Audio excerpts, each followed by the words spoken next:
Samyak, if you could just send this message to me on Telegram, I will be able to solve it out because then we will save the class time for that. All right, so if you could just send it to me on Telegram, that will be great. All right, so what we do then is we will try finishing off the talk on 1980 to 1991 thing. We will try covering upon that. And as I told you, I will not take you into economic reforms at the moment that we will do in India after 91, but I will take you till the crisis of 1991. All right, that what was the crisis and how the crisis happened, starting from 1980. Now you have the notes, but we will have to, as you have kept seeing it, that we have to add more to the notes from the optional point of view, because again they can ask us any particular question from anywhere. So what we will do is we will again try doing the analysis, and again we will do an analysis of service sector growth also between 80 to 90, because this was the time when service sector actually started picking up. So 2-3 things we will try doing. One, of course, the analysis of 6th 5-year plan and 7th 5-year plan. Another is another analysis of occupational structure. Like we did an analysis of 1951, if you would recall, on occupational structure. We will again pick up on analysis of occupational structure for 1971 and 1991. That will prepare us for one question that UPSC has asked 2 times again. That question is that evolution of occupational structure and economic structure in India, like percentage share in GDP and occupational structure share, how did it evolve? So I will give you the numbers and I'll give you a basic analysis of evolution.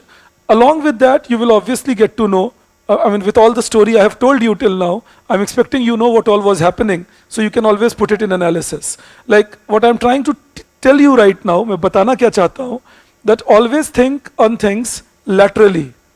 All right, think on in this manner. Think on things laterally. Whatever you learn at one place, try implementing at other places also. So that lateral thinking on things should always be there.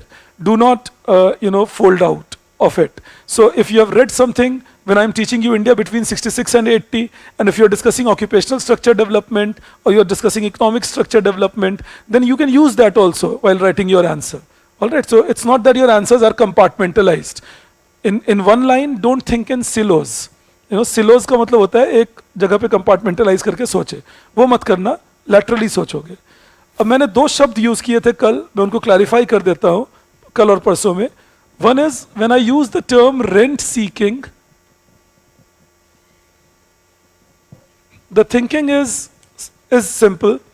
The thinking has to be like this. See, that like whenever you see the term rent seeking, the whole idea is like this, that if you take quantity, if you take price, जो लोग micro NCERT अभी भी नहीं पढ़े हैं, नर्क की कढ़ाई शुरू हो गई है. So if you take quantity and if you take price, and now suppose I have a commodity for which the opportunity cost can be 0, like let's say land, for example.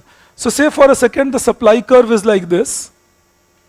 Now anything that I earn above 0 is above my opportunity cost, and that is what we call economic rent. All right, like suppose this is the demand curve, which means the equilibrium happens here, and this becomes rent. All right, this OR1, E1, Q1 rectangle, this is economic rent. Why? Because supply curve shows what? The minimum at which I am willing to sell.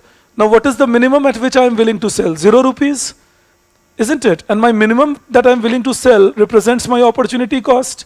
All right, so my opportunity cost is 0 here, that even if you don't give me anything, I'm still supplying this land. Everyone is with me on that? Even if you don't give me anything, I will still supply this land, this much amount.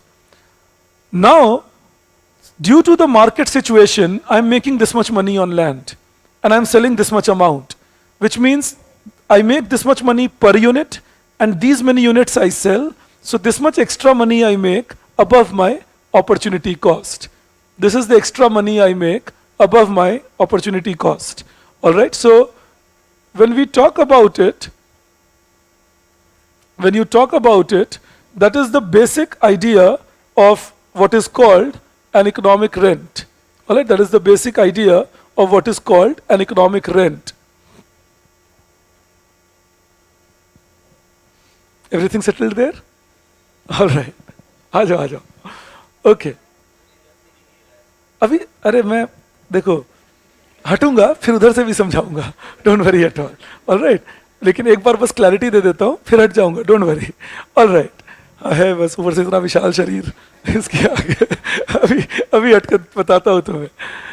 Then the point is when people realize that you can make this economic rent, that is selling above opportunity cost, then they try doing what is called rent seeking with you.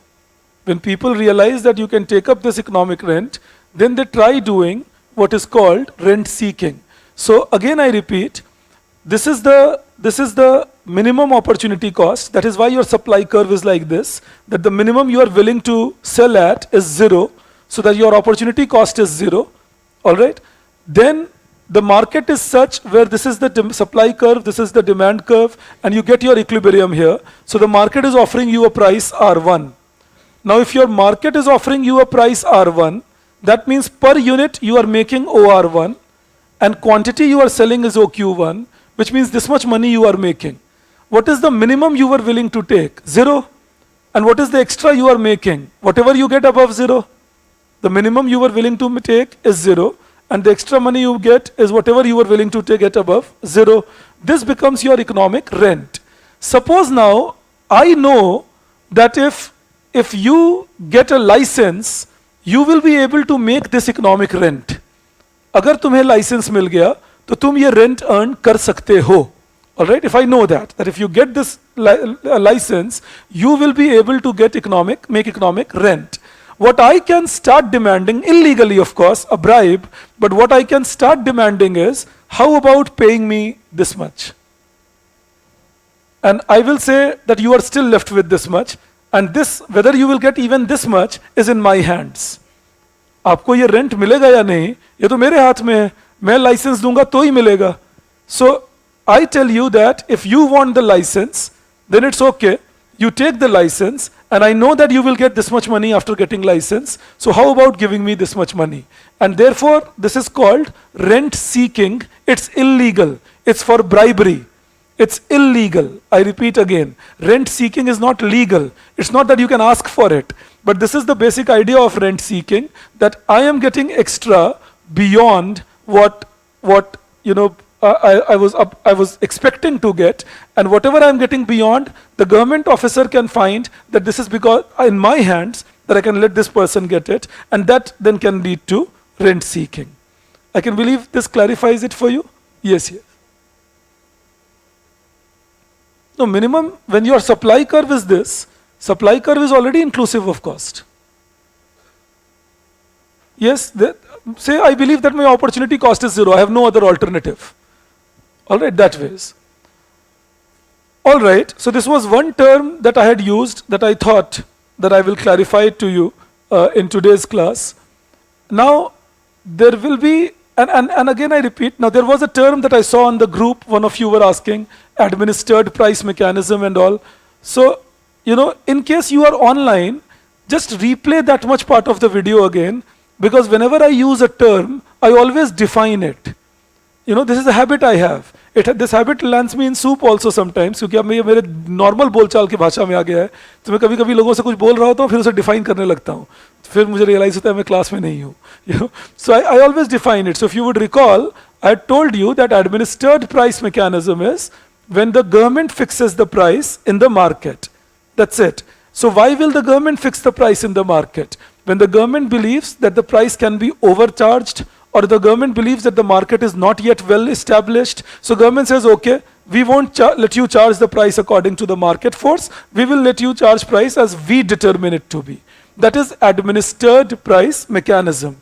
When you have price fixed with supply and demand, this is market price fixation. So government can always choose to fix a price above it, which we call the minimum price. The government can try to fix a price below it. We say that there is a maximum, the price and all. So all that can be done by the government, and that can be administered price mechanism. So when you see the terms, again, the basic idea of any of these terms, the basic idea of any of these terms is just as much that you should know the basic analysis of it. Also, in the notes that I have given you, the first 15 odd pages that I asked you yesterday that if you could go through, the idea is that you go through those 15 pages. In any case, I'm covering few things with you. Import substituting industrialization, I've given you few things to read on that. I will be teaching you a little more on import substituting industrialization, but that comes a little bit in development theory when I'm teaching you different methods of development, impact of protectionism, and all that. So import substituting industrialization will come back there also. Mahalanobis model will also come back when I'll teach you development theory, because then I can teach you the model as to how that model was developed, because other models will also be taught. Normally what I do is I take Mahalanobis model as the last thing in development theory, because that helps us to, because development theory is the last thing in paper 1. So it allows me to connect it then to Vakil's model of wage goods, and then paper 1 to paper 2 transition later on remains smooth.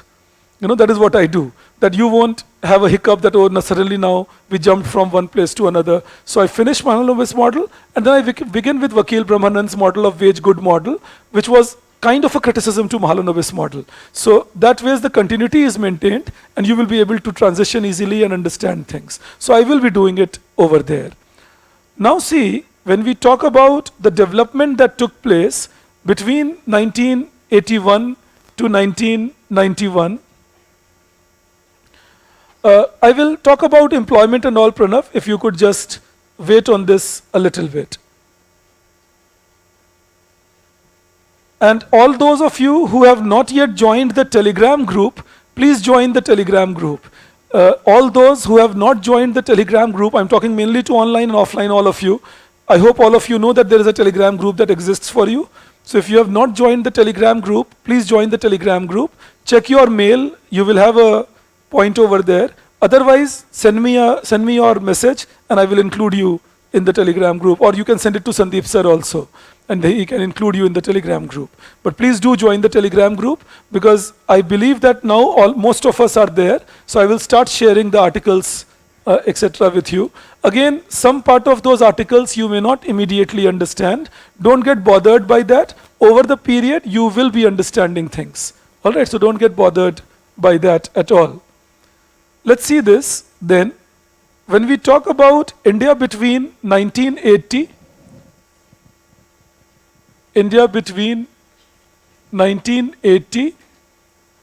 to 1990, so we begin with the 6th 5-year plan, and also remember 1980 was the 3rd industrial policy resolution.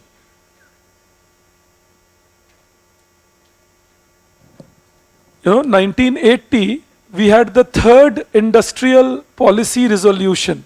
That was in 1980, the 3rd industrial policy resolution.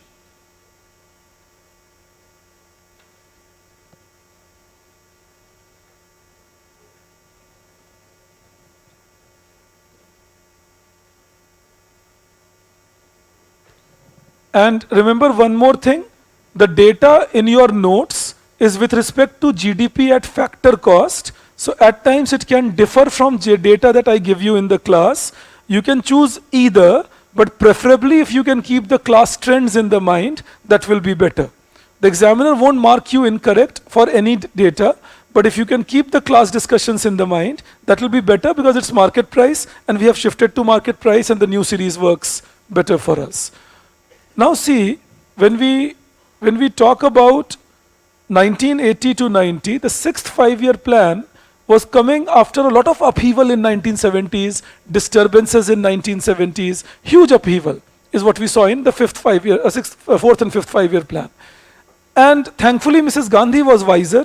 She had understood that she lost elections because her policies were not good economically. So she was willing to change slightly at least. She was not willing to change full time. That big time change happened only 1991. But she was willing to change slightly at least accordingly. So 6th 5-year plan, we see a few things here, that a GDP growth was now increasing at 5.8% per annum. this was the GDP growth in the sixth five-year plan. Now this was the highest India had recorded in a five-year plan till then. So 5.8% per annum was GDP growth. Industrial growth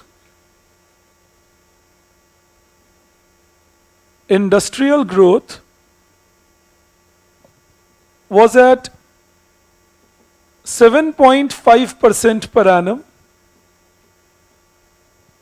Industrial growth was at 7.5% per annum, 7.5% per annum. Within industries, capital goods industry had shown its revival again. So capital goods industry was now growing at 8% per annum. Intermediate goods had not yet fully picked up, but it was still much better than 1970s. Intermediate goods industry was growing at 6.1% per annum.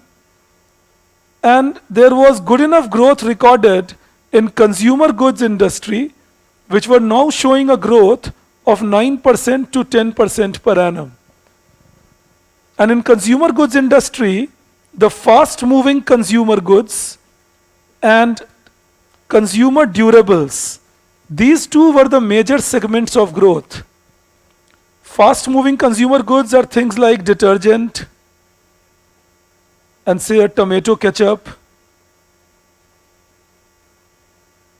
and say cola and shampoo and so on. Consumer durables, I am assuming you understand, like refrigerator, televisions, and so on. So this we saw as some growth process picking up now, where the average GDP growth was 5.8% and industrial growth was picking up quite a bit, in this time period. The average GDP growth was 5.8% and industrial growth was picking up quite a bit. In fact, in this time period, service sector growth was also recorded at 7.8% per annum. Service sector growth was also recorded at 7.8% per annum. Even agriculture was growing higher than what it had shown, agricultural growth. This was at 3.2% per annum, which in those days, even today in India, if agriculture grows anything above 3% per annum, we become quite happy about it. Whenever we see agriculture growing anything above 3% per annum, we are quite happy about it. So service sector growth 7.8% per annum, agricultural growth 3.2% per annum, and that ways the overall growth levels were high enough. The overall growth levels were high enough. And again I repeat, this was one of the highest that India was recording. Another good news that India started getting in 1980s was that population growth, even though it remained above 2%, but still started declining from the explosion levels seen in 70s. Like 1970s, the population growth rate was around 2.5% odd, but by 1980s, it started coming down to things like 2.2%. So population growth again started showing a declining trend. That was with the beginning of 1980s, continuing till 90s. In fact, 1980s to 90s, we grew at 2.2%. Just to give you a basic understanding, कुछ बातें हम सुन भी लेते हैं तो हमारे दिमाग में ठीक ठाक रह जाती हैं. After 1991, thankfully, India has never had a decade where the per annum growth has been above 2%. Like 91 to 2001, it was 1.9%. Then 2000 to 2011, it was 1.7%. And 2011 to 2021, it is expected to be 1.5%. But then we don't have the census data as yet, so we don't know. But population growth rate has been comparatively declining in India in the last 30 years. Growth rate, not population. Growth rate has been declining in India in the last 30 years. I used another term yesterday. I hope all of you are clear. I used a term growth, slowdown and recession. All right, whenever I use a term recession, it means GDP is falling. If GDP was 100, it becomes 80, recession. When I use the term growth, then that slowdown, then that means GDP is rising, but rising at a lesser rate than what it was rising earlier in the previous year. All right, so be careful on that also. But then I will teach you business cycle at a point of time, and we will have it clarified better. So this was the trend that we saw, and again I repeat, the population growth rate.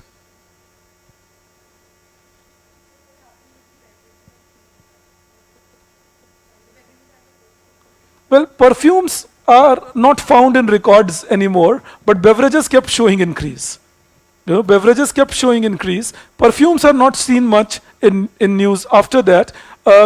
Consumer durables like televisions, etc., picked up big time. There was one more thing that happened in these days. FMCG picked up because the marketing companies developed a nice revolution. They started shrinking the size of the package.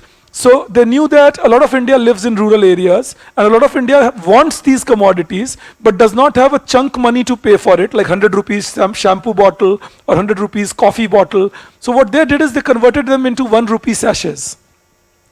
Also a problem was not only money, but storage. Where do you store these things? The storage is not very simple in rural systems. Especially in 1970s and 80s, rural systems were even worse than what you see today. Even better off houses were not so-called pakka houses or metal houses, brick houses. They would be all houses made up of clay at times, and that would even better off people will have their houses made up of clay, and that meant that again storage and all was difficult because there will be a nice rat infestation and so on. आप में से भी जो लोग गांव जाते होंगे आपको ख्याल रहता होगा, और आप लोग तो फिर भी 80s के जनरेशन ऑफ कोर्स नहीं हो, मतलब 80s में जब आपका बचपन था वो तो नहीं हो, पर आप भी जाते होगे तो आपको ध्यान रहता होगा कि वहाँ पे नॉर्मल किसी रूम से किसी चूहे का निकल जाना या किसी और तरह के अच्छे जानवर का निकल जाना, ये हम नॉर्मल मानते थे. That when we were kids, it would not surprise us. Animals moving along or worms moving along, it would be taken as normal. So wounds developed because of worms, that would be normal. People would believe, okay, you went to the village and you developed these worms and so on. So in that case, again, storage was also an issue. That how do you store things, because they would go bad very quickly. So these sachets helped a lot because they helped in picking up consumption in the rural system quite a bit. So industrial development happened in that manner. In services, the growth, I'll make you write this also, but in services, the growth, entire 80s was a lot because nationalization and branch expansion of banks was at a very tremendous speed. And this picked up in 80s. 70s, the nationalization had happened, but branch expansion had not happened as much. It was happening, but not as much. 80s, the branch expansion was tremendous. So that was again a factor that services were growing. Another reason services was growing, quite interesting in Indian context, was the growth of trade, hotels and restaurants. Especially hotels and restaurant part. Indians were not people who would eat outside much till 80s. But from 80s it started picking up. That people would start going out and eat in a restaurant, eat in a hotel, and that started picking up again their values in the system. And trade started picking up in India, mainly with import liberalization done. And I'll tell you that story. And internally also things were allowed to move further. So services was growing mainly with trade, hotels and restaurants, and with public administration. These were the sectors which were giving an impetus to services growth. But manufacturing growth was the real story of this decade, entire decade. I'll first teach you 6th 5-year plan, then take you to 7th 5-year plan. And the reasons remain practical, more or less similar. So if I give you the numbers for, I hope you have taken down these numbers.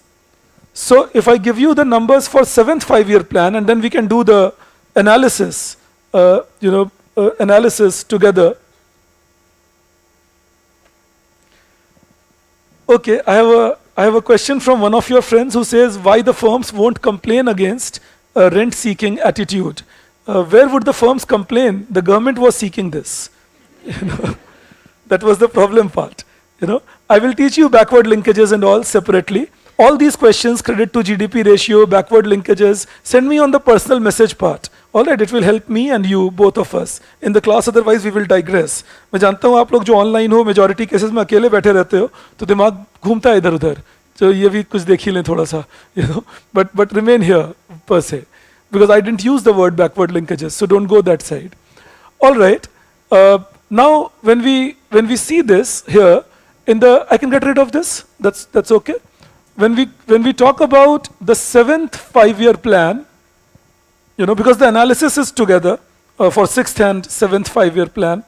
When we talk about the 7th 5-year plan, again, GDP growth rate picked up further.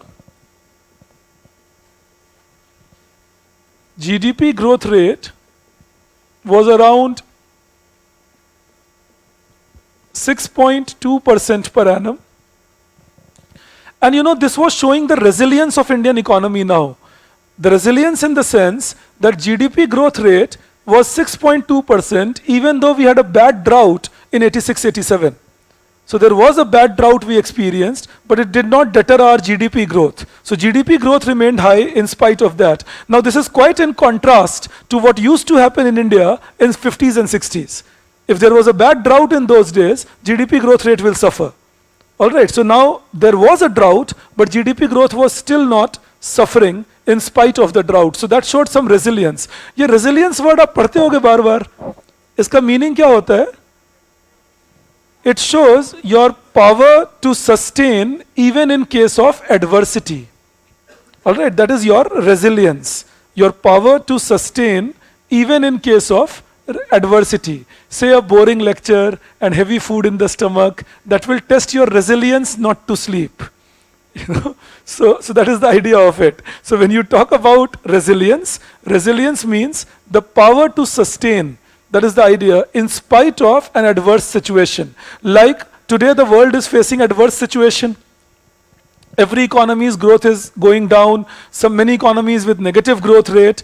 The inflation levels are very high. So you would often read that India's growth rate is still comparatively higher and India's inflation rates are not that high, showing resilience of Indian economy. Alright, so that is the idea of resilience. That resilience means that you are talking about how do you stand up in a bad situation? What kind of possibility you have? Now, industrial growth rate went further ahead. Industrial growth rate now was 8.7% per annum. So it was getting back to 50s and 60s level now. And don't forget, it was getting back to 50s and 60s level now with a higher base. Industries had already developed till now, and it was getting back to 50s and 60s level with a higher base now.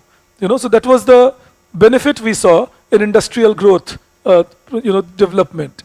And within this, capital goods industry was showing a growth rate of around 8.9% per annum. Intermediate goods industry was growing at 7% per annum, and consumer goods industry, mainly in these 5 years, again backed by consumer durables and FMCG. So consumer goods industry was growing at 12% per annum. So we had some continuous high growth in this time period. In fact, this was the time when India was laying optic fiber cables. It started laying that, which led to later on the telecom revolution. The SDD, ISD, PCO revolution happened here. So the broadcasting thing started changing. Doordarshan's outreach became higher, and there was a DD2 that got started in this time period for non-metropolitans also. Earlier DD2 was only for Delhi viewers, then DD2 became available for non-Delhi viewers also. So all this was communication, broadcasting, development related to telephones. All this started happening in this time period.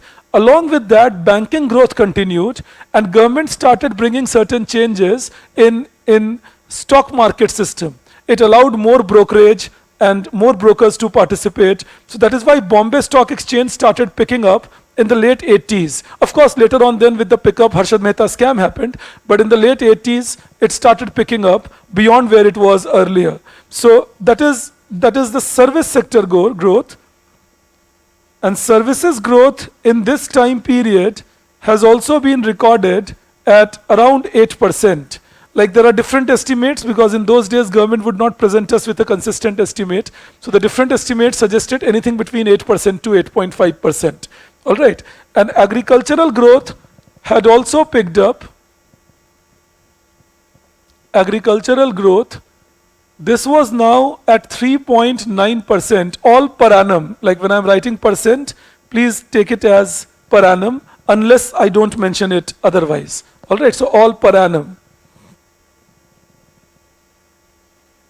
Sahil, if you could revise the class day before yesterday, you will see high base and low base discussion.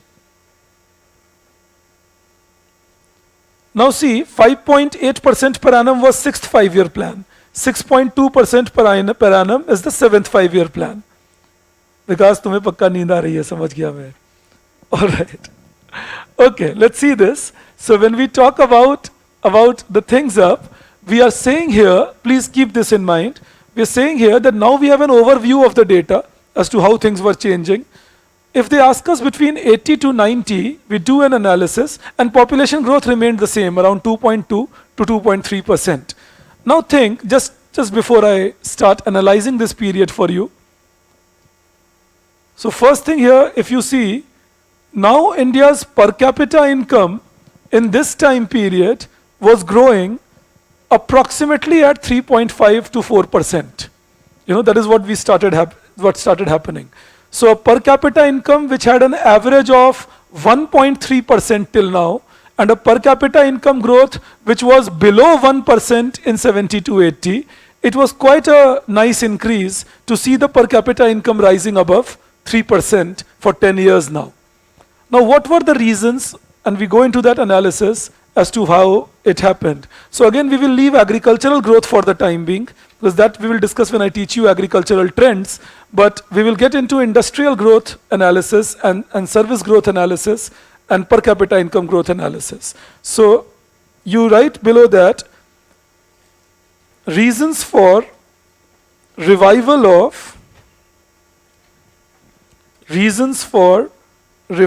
of economy.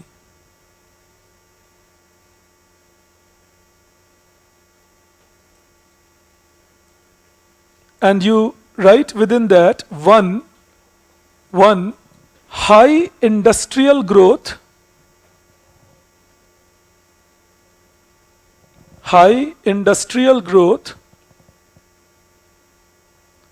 which had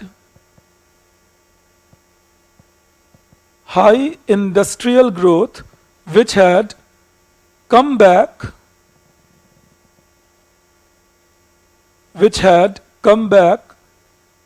to the level observed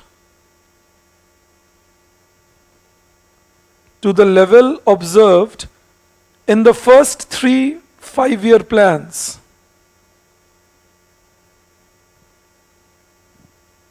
In the first 3 5-year plans. And again I repeat, in the first 3 5-year plans, industrial level of India was relatively low. So the base on which industrial growth was happening was a low base, But over 30 years of industrialization, the base had now become stronger, and then the industrial growth was high. That comparison should always be mentally done. Like if somebody says India is growing at 6% today. Now if India is growing at 6% today, that's $3 trillion.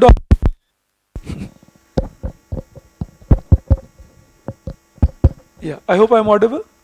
Yeah. For a second I thought I lost my visible ability. Anyways, just joking. So a $3 trillion that we are, and at a $3 trillion economy, 6% would mean we are adding $180 billion. Now if you want to put $180 billion in perspective, $180 billion is something which was our GDP in 1985. तुम्हारी total GDP जितनी थी 1985 में, उतना हम add कर रहे हैं आज. So we got to be careful when we make intertemporal comparisons. Just training your mind for that. That sometimes people make intertemporal comparisons quite frivolously. They say, oh look, those days you were growing 10%, why don't we grow 10% now? But 10% growth is possible when you are relatively poor, which we still are. So India can still manage a 10% growth. But once you become a middle income country, and if you become something like a $4 trillion economy, $5 trillion economy, so the larger you grow, more difficult it becomes to continuously grow at a higher rate. Always remember that. So better growth can be planned in the initial stages. All right, so right now is the time for, even now is the time for India to keep growing. And now, having taught you this, now think in that context that if you are a relatively less developed economy, and then also if you are developing at a low rate, then what kind of policies are you making? You know, that it's relatively easier for you to grow in percentage terms, and still if your percentage growth looks less, then you must be doing something drastically incorrect, which I taught you and I hope you have internalized by now, what we were doing in 1970s. You know, that we were a lesser developed, and that is why World Bank was expecting us to grow well, because they thought they are still a low growth, I mean a low level economy, they can grow much better. You know, in fact, two exceptional countries were there, India and China in 70s. I mean, in those days we used to compete in a different domain. Who will be poorer? You know, so that was the competition we had created. So, you know, Mao in China and governments in India, especially, and Mrs. Gandhi included, so that became a trouble part for us. Of course, thankfully, post 80s, changes started happening, and some of these changes were quite welcoming. So when we talk about, you write, now you wrote high industrial growth. Now within that, you write, this was due to, so I'm telling you why there was high industrial growth. That is how we will analyze it. High industrial growth, high services growth, and high agricultural growth, of course. But then the analysis of high agricultural growth we will do with agriculture. But all the three sectors were doing well. So high industrial growth, this was due to A, you write in that, A,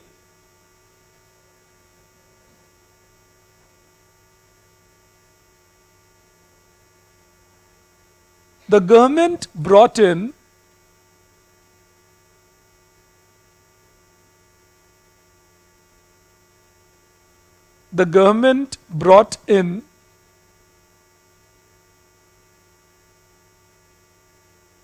industrial policy resolution, and you can use IPR for it otherwise, Industrial Policy Resolution 1980, which brought several reforms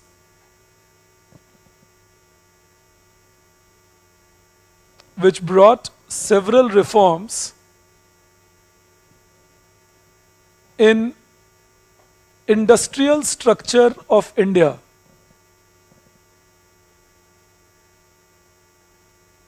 Industrial structure of India. They were,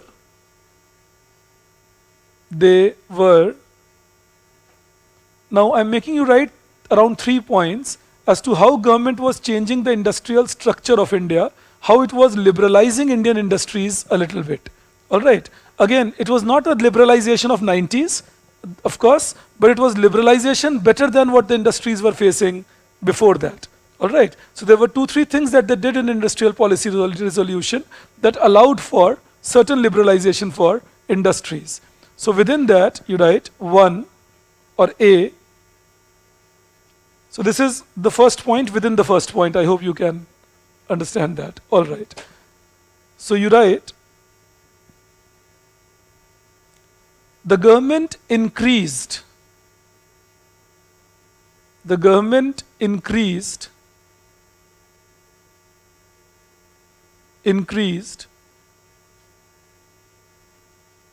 range of production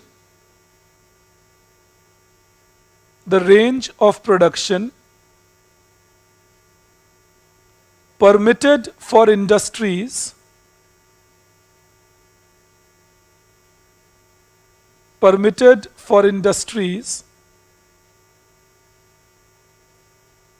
between 95% to 120% of capacity, between 95% to 120% of capacity. I told you this story day before, I hope you would recall, that we had fixed it that if you are given 100 units capacity, then the minimum you can go up to is 95 and the maximum you can go up to is 120. So government fixed it up at that. They increased it now. So from 95 to 120 to to 80% to 150% to 80% to 150% of the capacity.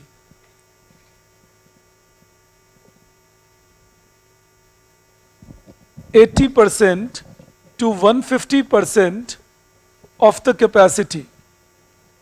So again I repeat, earlier it was said that if an industry has 100 units given, then they can produce in this range.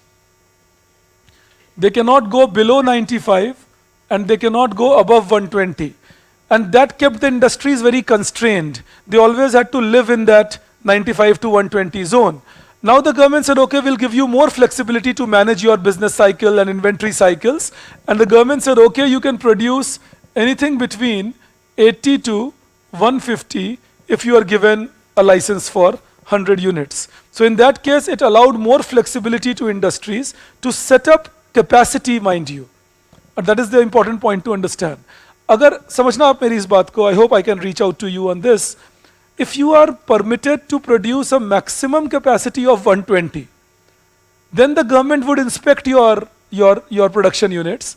If it was found that you have a production capacity above 120, that was further problem. You know, because they would say, oh, how come you have a production capacity above this? You are just not permitted. And then penalties will be levied on you and you have to pay charges and all. So firms were not legally allowed to keep a capacity above 120. Now that meant that, and I'm sure as students of economics you appreciate that you cannot create capacity overnight. It is not that, okay, the market is showing high trend, tomorrow I'll produce 50 units more.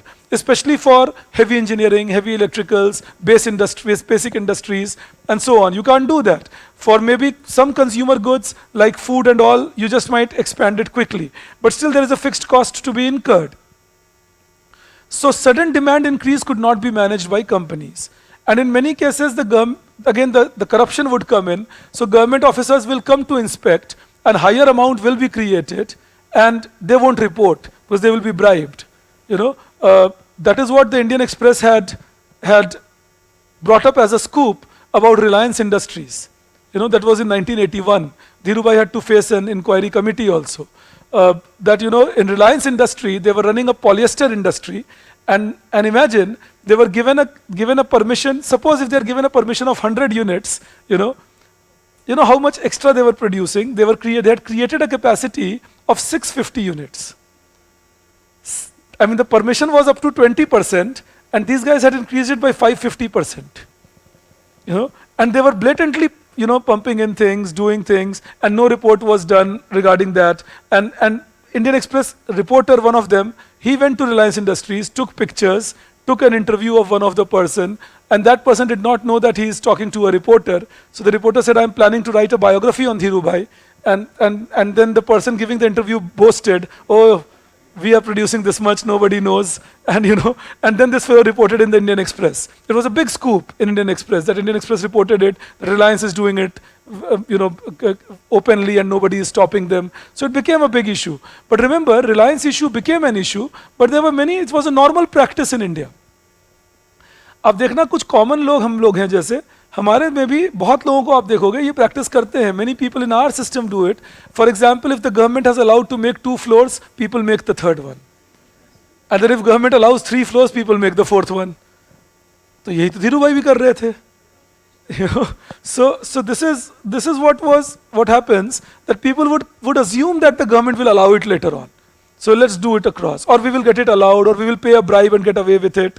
You know, that became the factor point in our system. So that resulted again in this kind of a benefit allowed the firms to now at least show things in white. That, okay, look, I have a capacity. So earlier, even if they had a capacity, they were not showing it. All right, so that gave growth of industries, because now there was a lot of capacity, extra creation done in India. So in the same thing, you please continue, you write, this resulted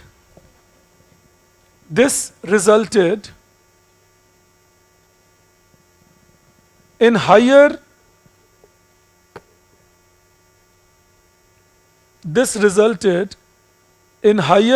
capacity creation in higher capacity creation such that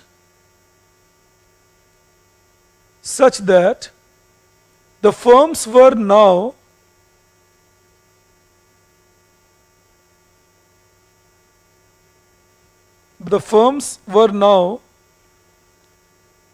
producing more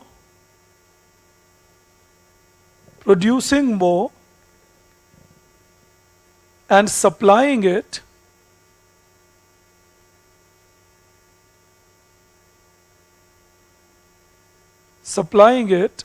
to open market. Okay, so one of your friend online says that okay, the producers were cheating on the government, but finally they were producing more, so it was helping India. Quite interestingly, this was Dhirubhai's argument in front of the committee. You know, तो अगर तुम्हारा जन्म 2003 के पहले नहीं हुआ होता तो मुझे शक होता कि आत्मा गई है. But what is the fallacy in this argument when we say that even if I am producing by cheating the rules, I'm still helping India, I'm producing more? What is the fallacy? What is the problem you see in this argument? Or are you also okay like Dhirubhai? Well, black marketing is the biggest problem because you're not selling it in the open market, you'll sell it in the black market. And in the process, you are doing what? Think. When you do something incorrect, in the process, you are making the whole structure of the system, go corrupt and decrepit. The honest look like fools then. It's like saying, oh, I broke the red light, I was in a hurry, and no accident happened, so what's the problem? You understand that? So ends cannot justify the means. All right, remember that. We got to be careful that the means are also correctly taken up. Even though it can create high production, but that high production will be not for everyone. And that high production won't come cheap to the country. Also remember, it is unreported, so the raw material you are using, the resources of the country that you are using, all of that goes unreported. You don't pay any tax on that product that you are producing because the product itself is unreported. So now you create the whole underworld. So we got to be careful that never try justifying it, saying that, oh, but the end was fine and I produced more, so what can be the problem? This is the problem. That the whole system goes decrepit. That is the real issue concerned about. All right. Then, yes.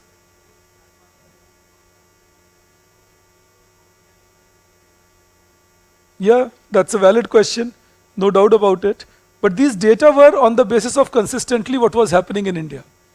So these data was your white economy. The black economy is a separate economy that prevails even today in India.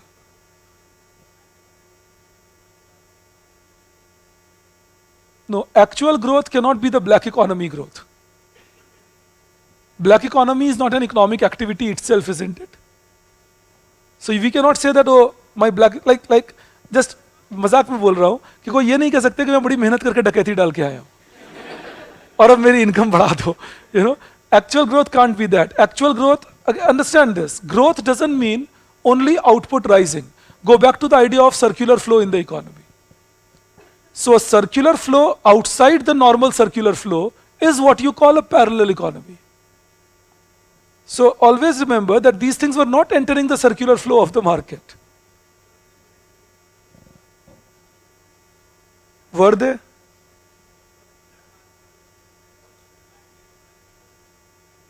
नहीं, वही मैं तुम्हें कह रहा हूं कि क्या रिलायंस का कपड़ा देश में खरीद रहे हैं या अंडरवर्ल्ड के थ्रू बाहर भेजा जा रहा है? जो देश में खरीद रहे हैं वो अपना पैसा कहां से ला रहे हैं? अगर एक सूट का दाम 10,000 रुपए है और तुम वो खरीद पा रहे हो 1980 में, तो कौन सा तुम जायज पैसे यूज कर रहे हो? ये सोच के देखो. If something is sold in the black market and you can afford it, then definitely you are not buying it from the right source. That is why it is called a parallel economy. So when you see growth numbers, by no means can you add the black economy to it. Because again I repeat, robbery cannot count as hard work. And GDP growth is about your production, income and expenditure growth. Isn't it? Production method, income method, expenditure method. So if you are growing through your production method, income method, expenditure method, black economy doesn't get recorded because it helps no one. except for the people running that black economy. And it harms the economic system a lot. All right? Because don't forget that black economy will also create inflationary tendencies, which will have a tendency to reduce your real GDP. You understand that? So yes, one point I can agree with you is that black economy creates a fudging of data. As in, now you don't know clearly what I am estimating is the true estimate, or whether what I am estimating is not exactly the true estimate, but maybe just an extrapolation of things happening around me, or say the black economy working around me. But kabhi bhi include mat karna, and black economy doesn't create growth. Black economy over a period always creates lack of growth. This has been economic experience. You will not see a single country whose institutions are weak, who had a black economy, becoming a developed economy. Not a single country. You know, we don't have a data set, a sample set of even one where this could happen. Yes, yes.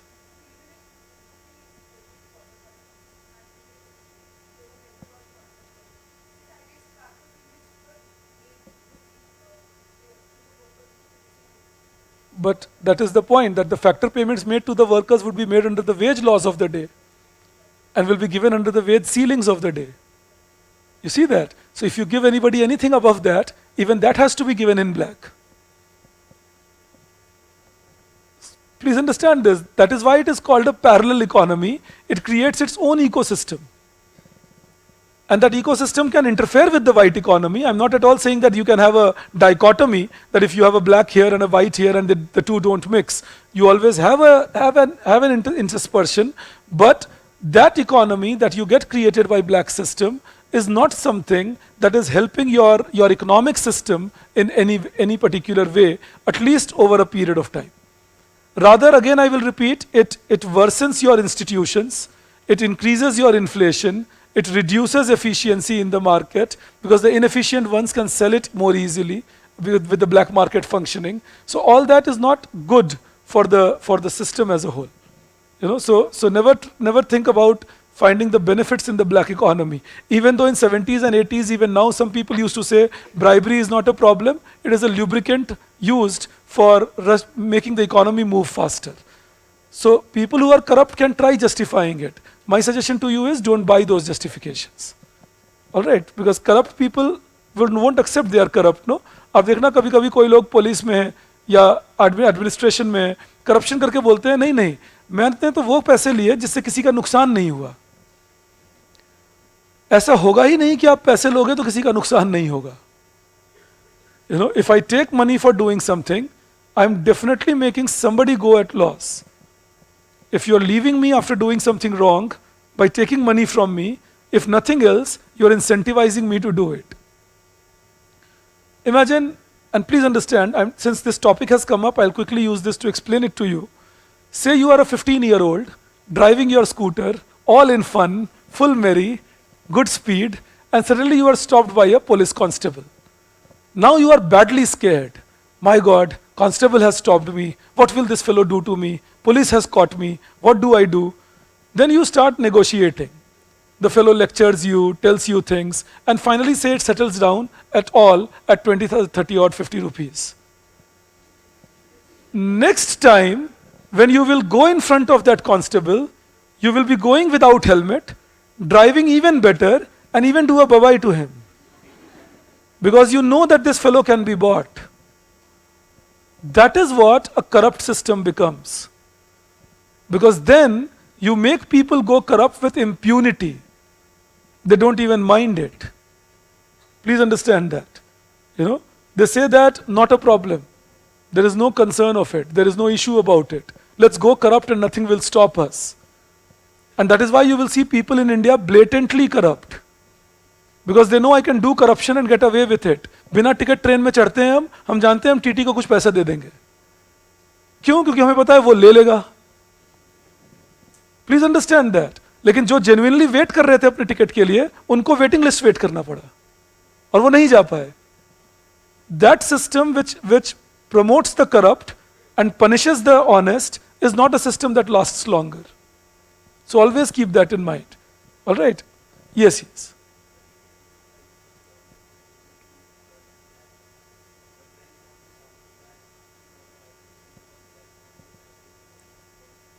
let me teach you monetary policy. You will understand why demonetization was a completely bad policy. I mean, I can say it with my eyes closed even when I'm at 90, almost dying. You know, that it was a completely thoughtless policy. Black economies don't get controlled by demonetizing the economy. You don't do that. I can tell you that with all conviction. Yes, yes.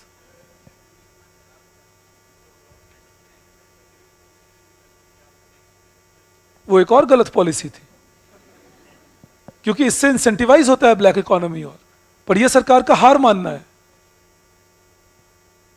बेटा रात को 1 बजे से आगे मत जगना, ये parents का हार मानना है कि 1 तक तो ये जगेगा ही, नहीं भी बोलेंगे तो झूठ बोल के जगेगा। इसका ये मतलब थोड़ी है तो 1 बजे तक जगना वो जस्टिफाइड है। So it was a bad policy. The government gradually started thinking, let's make money out of this policy. So if we give you a one-time thing, and gradually everybody knew that it will be a one-time thing coming many times. You understand that? So please be careful. Sometimes the governments can also do their errors, but that won't justify the idea. The answer I was giving was that if black money was bad, then why was government taking taxes and giving a one-time policies of amnesty that you pay the tax and we will not ask you about where the money came from. But this is the problem part in these amnesty schemes, that they rather than disincentivizing the black marketeers, they actually start incentivizing them. That okay, every 10 years the government will bring a scheme, so let's do corruption for 10 years and then let's get it turned into white, government will help us. You know, so that's not again a good scheme to go by. All right, but again remember, I told you this yesterday and I don't want to get stuck up here, but I told you this yesterday, the black economy has its root cause in stringent policy making. When you make policies too rigid and difficult to understand, then black economy is more often seen. Yes, yes. Is a parallel economy. Yes. It's not oversupply. It's creating an income which is not in your records. All right, it is creating an income, it is not oversupply, it is creating an income which is not in your records. You're selling in a black market, so you produce something worth 10 rupees and you are earning 30 rupees. You know, you produce something worth 10 rupees and you are earning 30 rupees. Now obviously you're getting a 20 rupees extra. That creates huge demand pull from your side. You understand that? So that is how black economies, even by producing more in the black market, create more inflation. All right. Yes.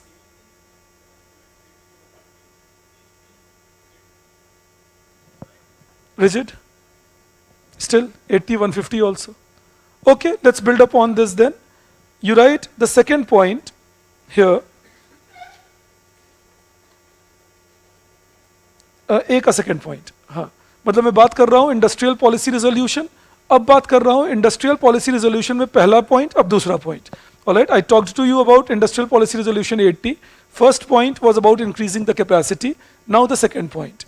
You write it down. Policy allowed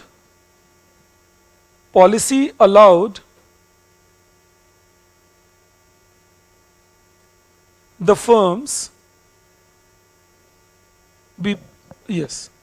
policy allowed the firms to import capital goods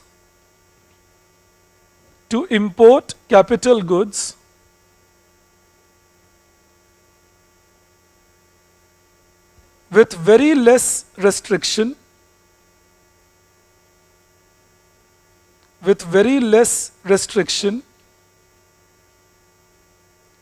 and even introduced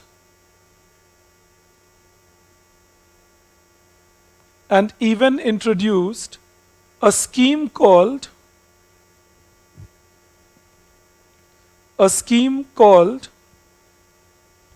export promotion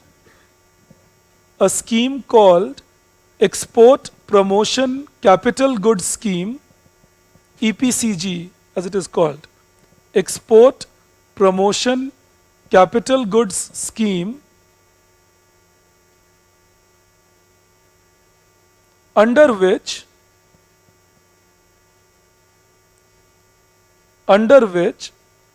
all import duty paid, all import duty paid on all import duty paid on capital goods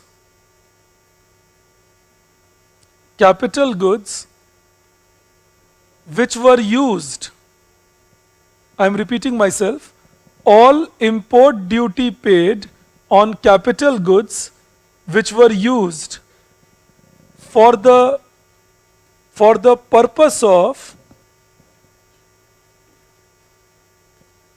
producing exports, for the purpose of producing exports will be refunded,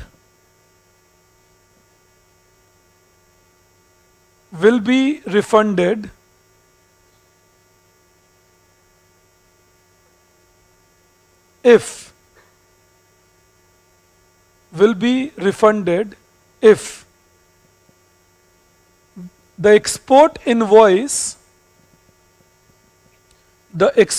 INVOICE, export invoice, I can believe you understand, invoice is a receipt, all right, the receipt that you get for selling something. So if the export invoice was presented,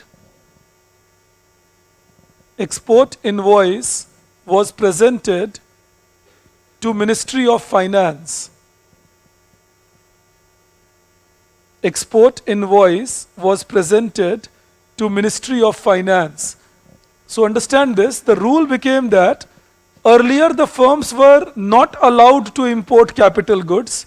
They were told that India is developing its own capital good. So even if you want a capital good, you should buy it from India. So capital good was in the category of banned commodities, quantitative restrictions.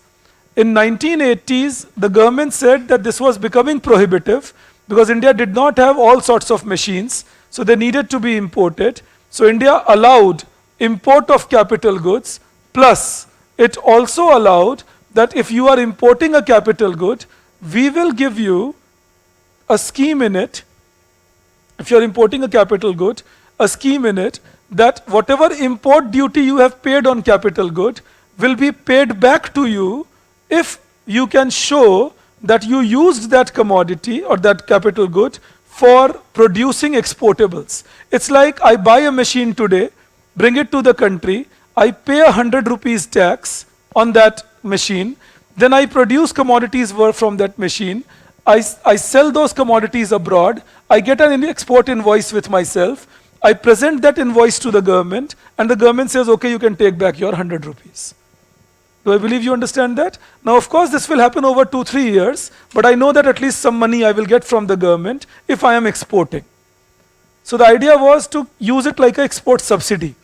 एक export subsidy की तरह use करने का तरीका था ये कि आप जो भी इंपोर्ट ड्यूटी दोगे आपको वापस मिल जाएगा अगर आप दिखा दो अपने पास रिसिप्ट कि आपने कैपिटल गुड्स से एक्सपोर्टेबल्स प्रोड्यूस किए हैं. I am making sense to you on that? So the idea again was, and that again resulted in some firms using capital goods and producing more, trying to export more. That started picking up in India. In the same point you write, this scheme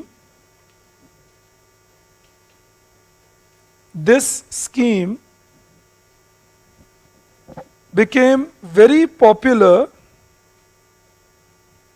This scheme became very popular among producers in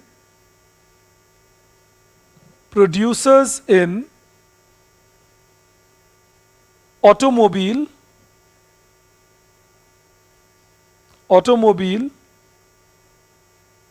and metallurgy.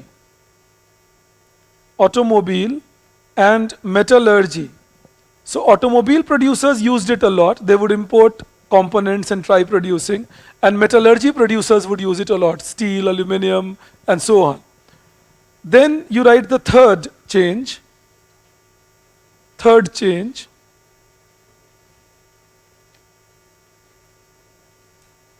Licensing rules were relaxed. licensing rules were relaxed, LICENSING. Licensing rules were relaxed for capital goods industry,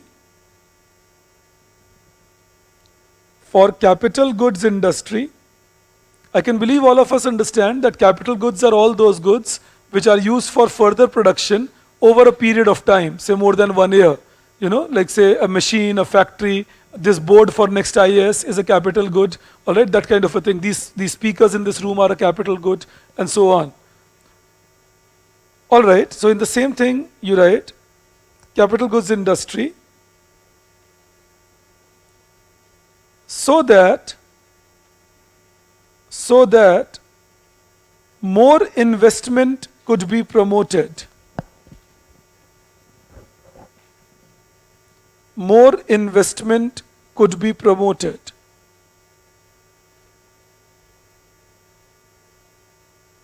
Then you write fourth point.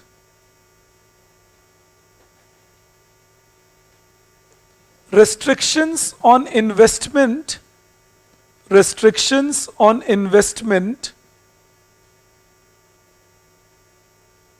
in MRTP Act was increased. Restrictions on investment in MRTP Act was increased from 20 crore rupees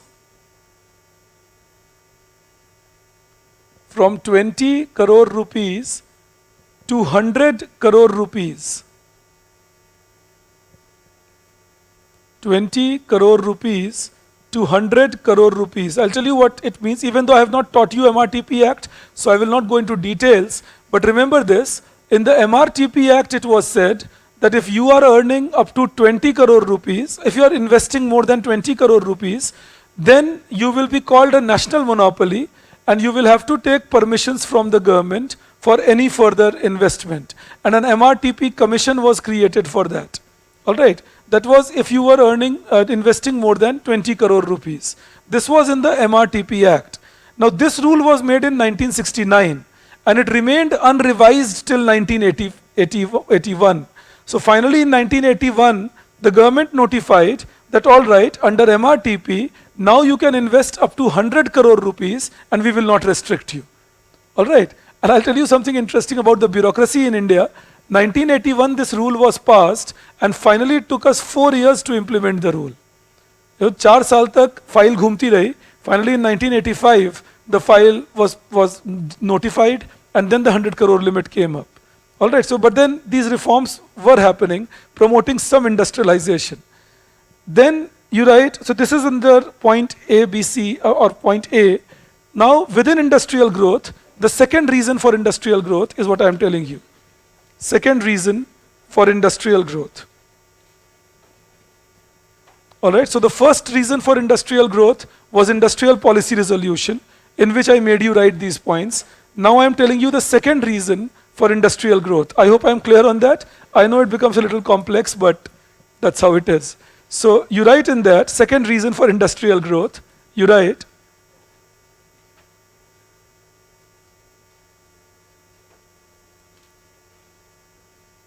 the increase in agricultural productivity, I'm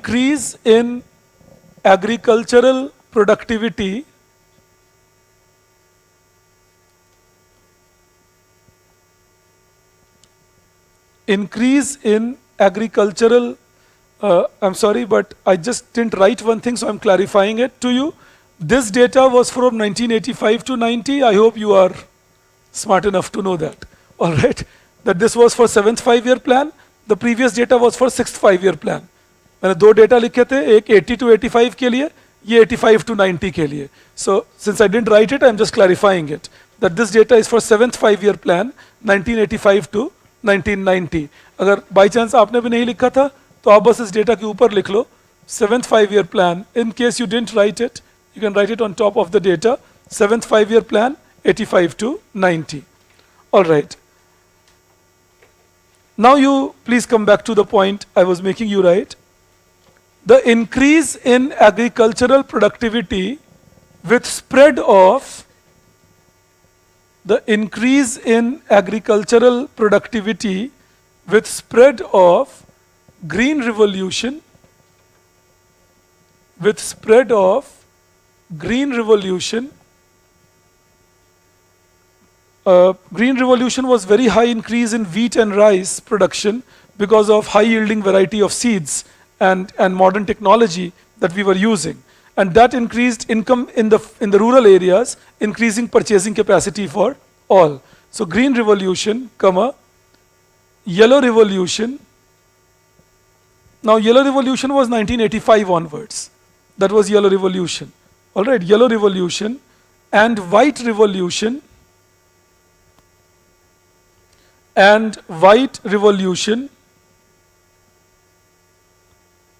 led to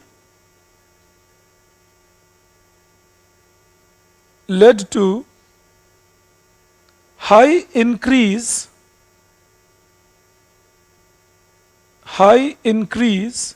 in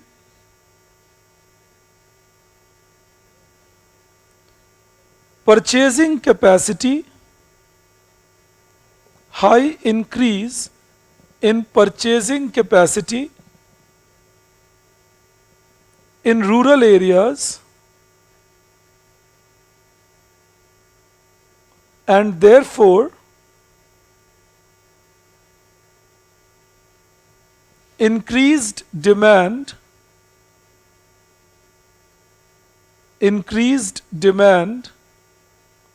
for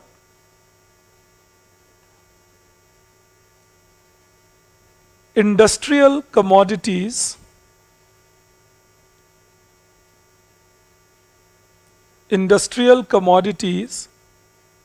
for both intermediate consumption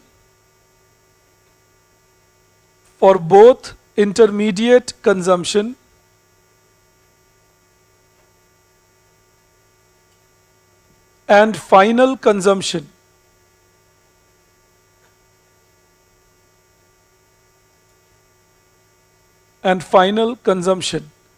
Now understand this. So suppose this is my rural area based mainly on agriculture and lot of population living here till as late as even 1991. The census data suggested that more than 80% of India's population was in rural areas. All right, so there was large population living here. Now what happens is, one is agriculture buying raw materials like say pesticides or fertilizer, and agriculture buying capital goods like tractor, thresher, etc. from industry. All right. A little while back, one of you were asking me the meaning of backward linkage. This is backward linkage between agriculture and industry. That agriculture is buying its inputs from industry. So whenever one sector buys its input from the other sector, that is what you call backward linkages. All right. So that is a backward linkage of agriculture with industry. And along with that, there were other industries, as I just told you, FMCG, consumer durables.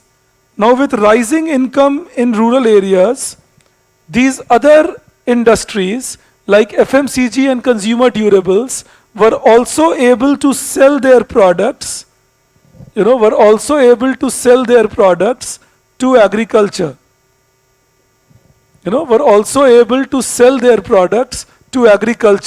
And that is forward linkage of industry with agriculture. So when agriculture buys a raw material from industry, this is agriculture's backward linkage with industry. When agriculture buys a finished good from industry, this is industry's forward linkage with agriculture. All right. So what are they buying? They are buying these FMCGs and they are buying these consumer durables, etc.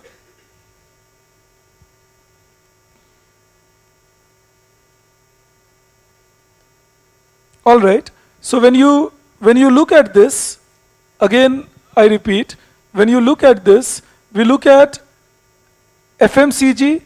FMCG means detergents and powders and shampoo and tomato ketchup and fruit juice and whatnot. So all the consumer goods.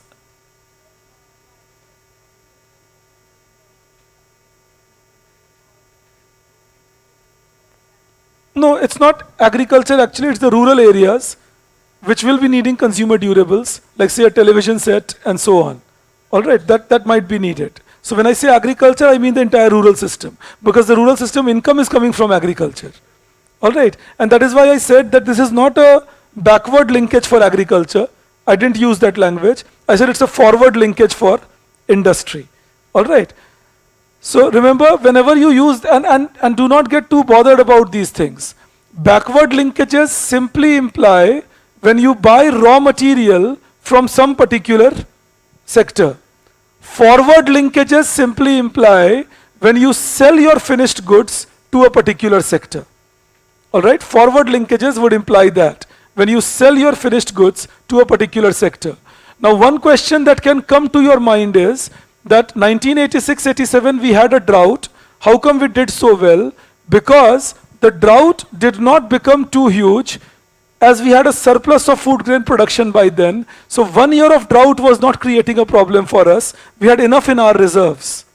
You understand that? So 86-87 the drought did not become a problem because 1 year of drought did not affect our reserves. We had enough in our reserves. So yes, food prices did go up, but they didn't become very high, and that is why industrial development did not suffer. And agricultural growth overall was growing at a high pace. So 1 year of drought, 1 year of slow growth didn't affect us much. So storage capacity was better. The supply chains were established better. Now what is a supply chain thing? This agricultural sector can buy these things from industry and then produce raw material, say cotton or sugarcane, using this input and then sell it back to industry. Now this is agriculture's forward linkage with industry. And industry is backward linkage with agriculture. And when you combine all these linkages, you have a supply chain. You understand that? A raw material supplier to one sector, that sector becoming a raw material supplier to another sector. Suppose agricultural sector produces this cotton, let's say for a second, supplies it to an industry which is producing fabric. And this industry supplies it to another industry which is producing garment or cloth. You understand that? I can kind of make it elongated, produces cloth, and then the cloth industry sells it to the one who produces garment. You don't necessarily have to write it. I'm just trying to tell you that this is how the supply chains develop. That okay, I will be an input supplier, then that sector will supply one output, and then these are all industrial linkages. There is no agriculture here.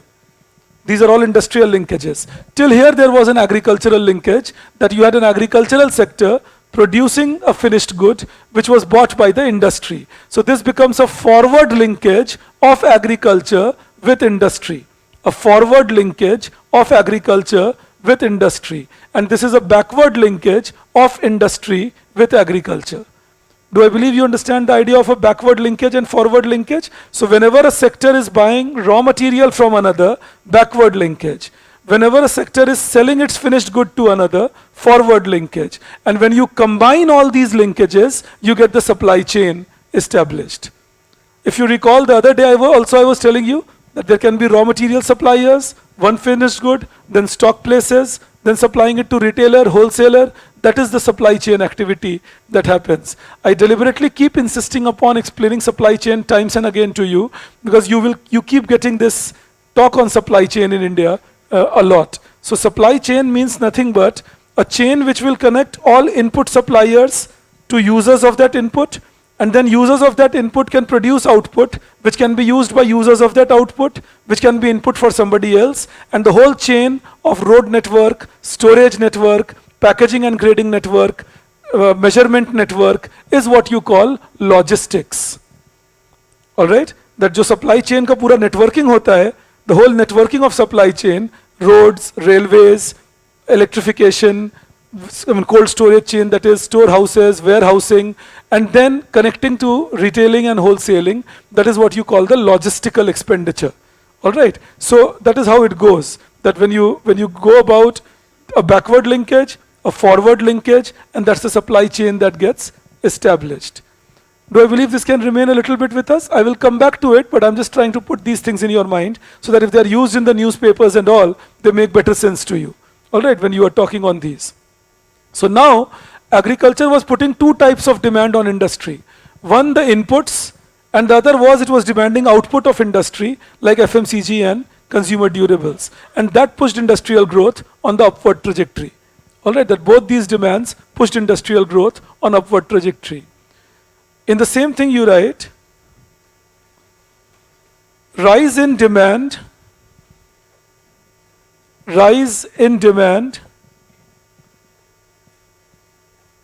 was also due to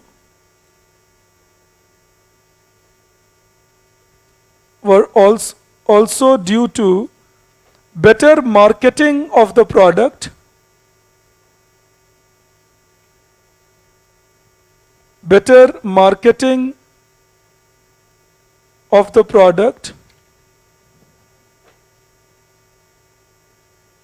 by reducing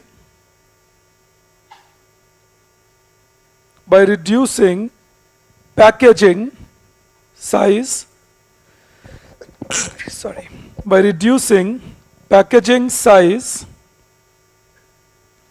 and incentivizing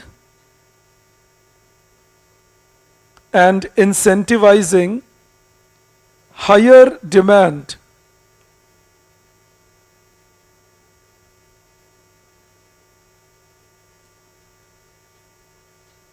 All right, in a bracket you write, research done by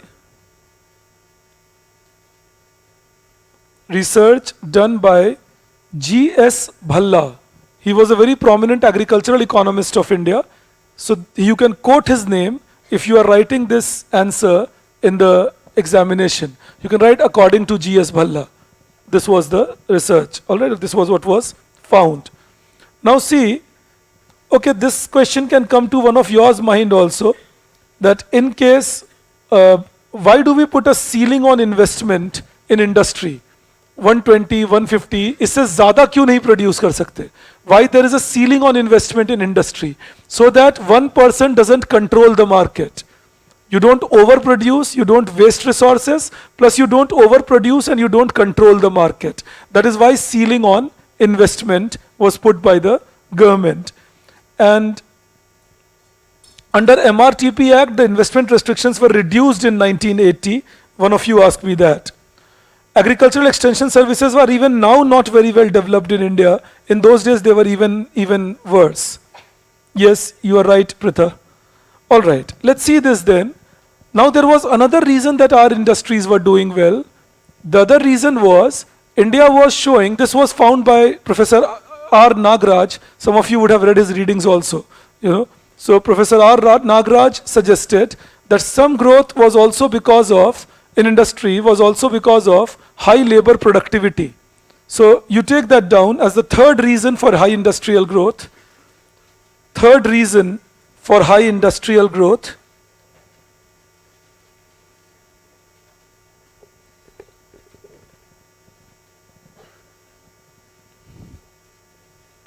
And that is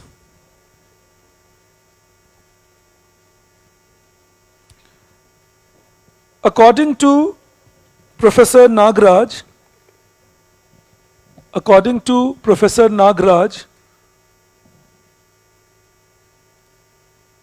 industrial growth in 1980s,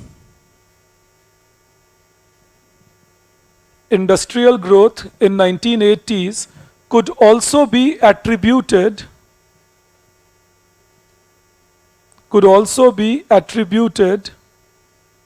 to rise in labor productivity,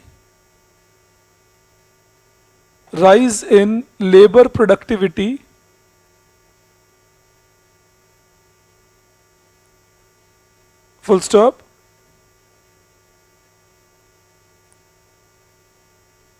There were three reasons. There were three reasons for it. Three reasons for it, comma, they were. Three reasons for it, comma, they were. And again, if you want, you can write it as ABC. So you write first,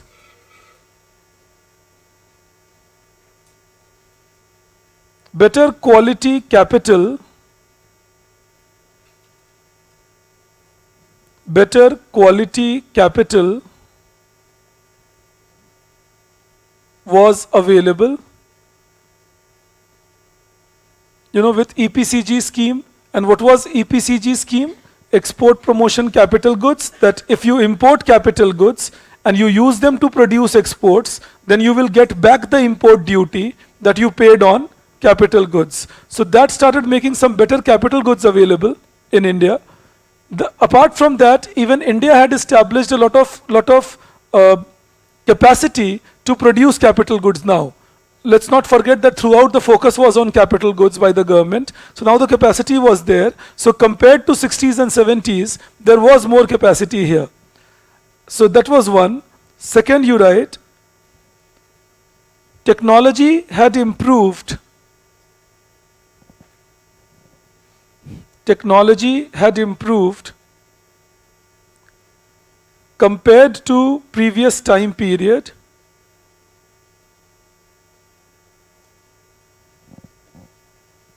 Technology had improved compared to previous time period.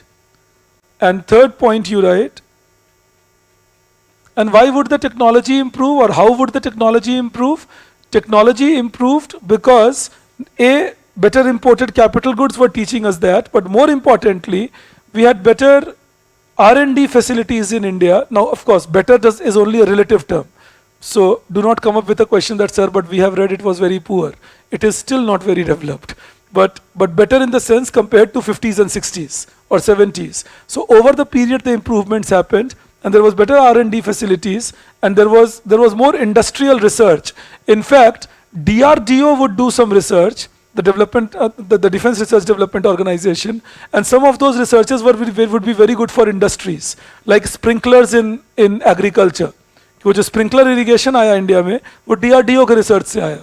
So these were the factors that helped us in those days. So that was one, technology. And then third, you write, third point, better training of the workers, better training of the workers,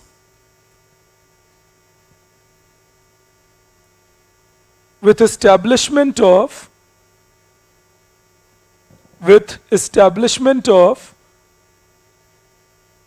industrial training institutes.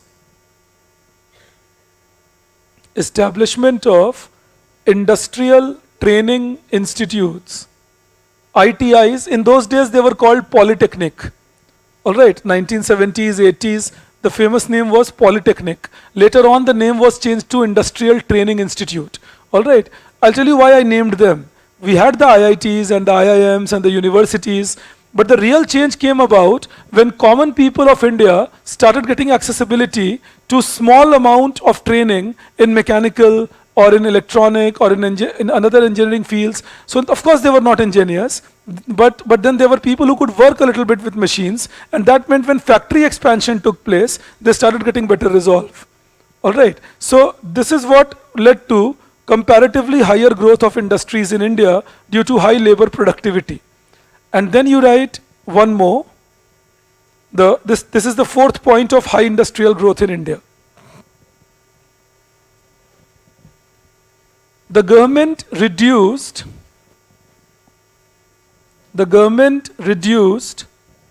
average import duty,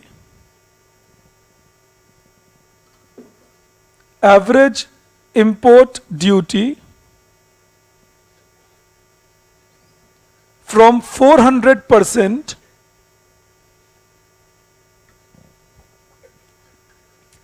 from 400% to 150%, from 400% to 150% by 1989, which made it cheaper,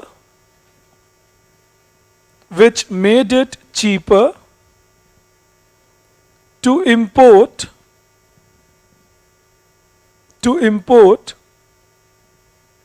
raw material. Then government introduced another thing. आप सुनना ये बात मेरी ध्यान से. Be careful here. In 1983, government introduced a system called Open General Licensing, OGL, for imports. This was in 1983 that the government introduced it, Open General Licensing. Open General Licensing was that I allow you to import those commodities which are in the general license. Like this was a list actually. Alright, ये जो आपको मैं लिखवा भी दूंगा ये. Open General Licensing was a list of commodities.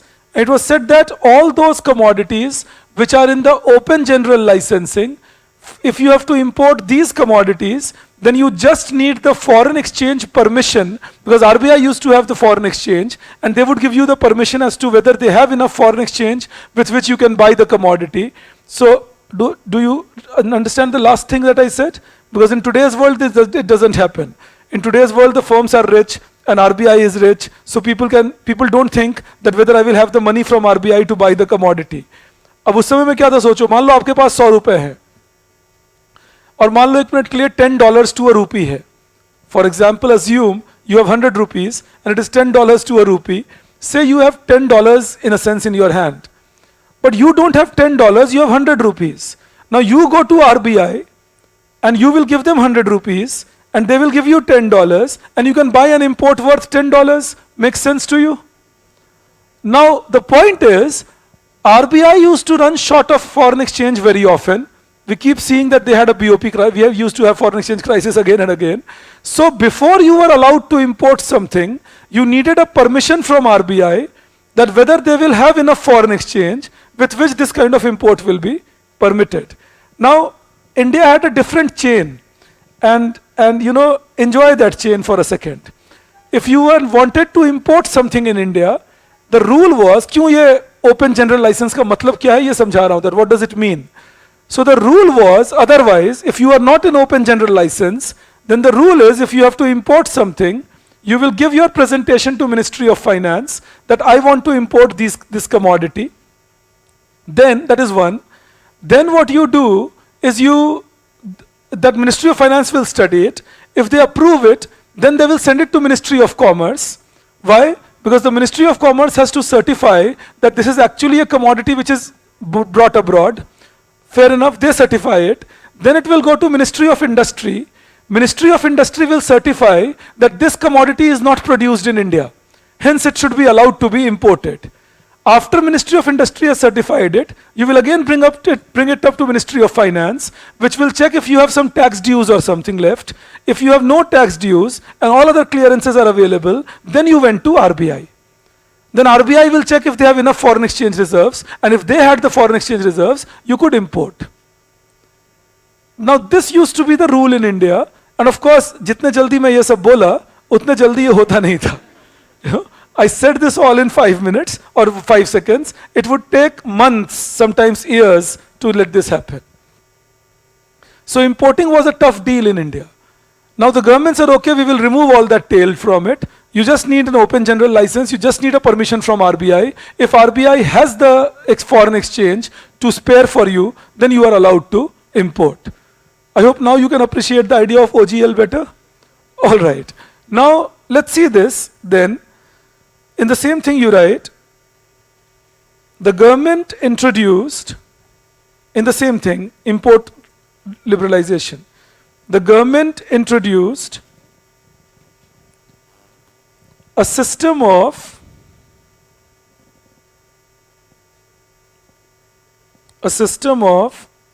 open general licensing, a system of open general licensing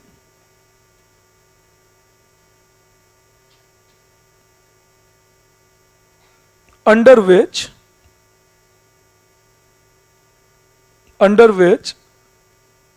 it published a list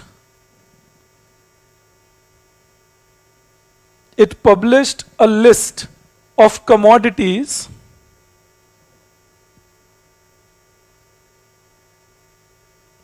which could be imported with a single permission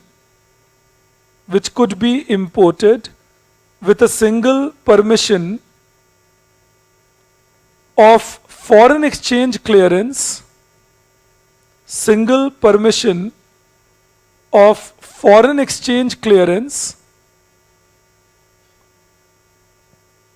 from RBI.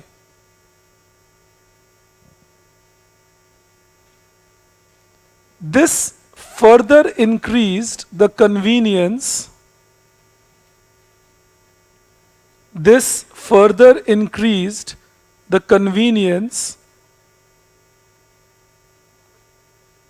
in getting imported commodities, imported raw materials. Convenience in getting imported raw materials. Now understand the whole thing up. Think of it. So you fix an upper price ceiling, you fix an investment limit, you fix an open general license. What does all that do? Please try understanding this. You will appreciate 70s and 80s India better, that why we were such a bad economy. You know, all this will. अब आप सब पहले देखो एक एक करके करते हैं. Say price ceiling, price floor and all. It will create lobbying. Don't put my commodity in that price floor. Let me sell at whatever price I want to. Or if you're putting it under that, please fix the price a little high so that I can make more money from the market. So you will have beeline in front of the government offices. Most of the time people trying to get this done. Similarly, when you say investment limit, I won't allow you to invest more than this much. Again, many people would get worried. You know, many people will get worried that what is the investment limit? What is the whole objective of doing this? And then some people will produce more or invest more, but they will hide it from the government by not reporting it and bribing the officers. Sometimes people will get scared and they will not invest more, losing on economies of scale. Most importantly, you keep appointing one inspector after another. You keep appointing one inspector after another to make sure that all these things are taken care of. You understand that? That is problem 2. Then understand there is a problem 3 in this. Take this open general license. Every next day somebody will come to you and tell you, please include this commodity also in OGL. And what would you like me to do for you? Tell me, I'll do it for you. You know?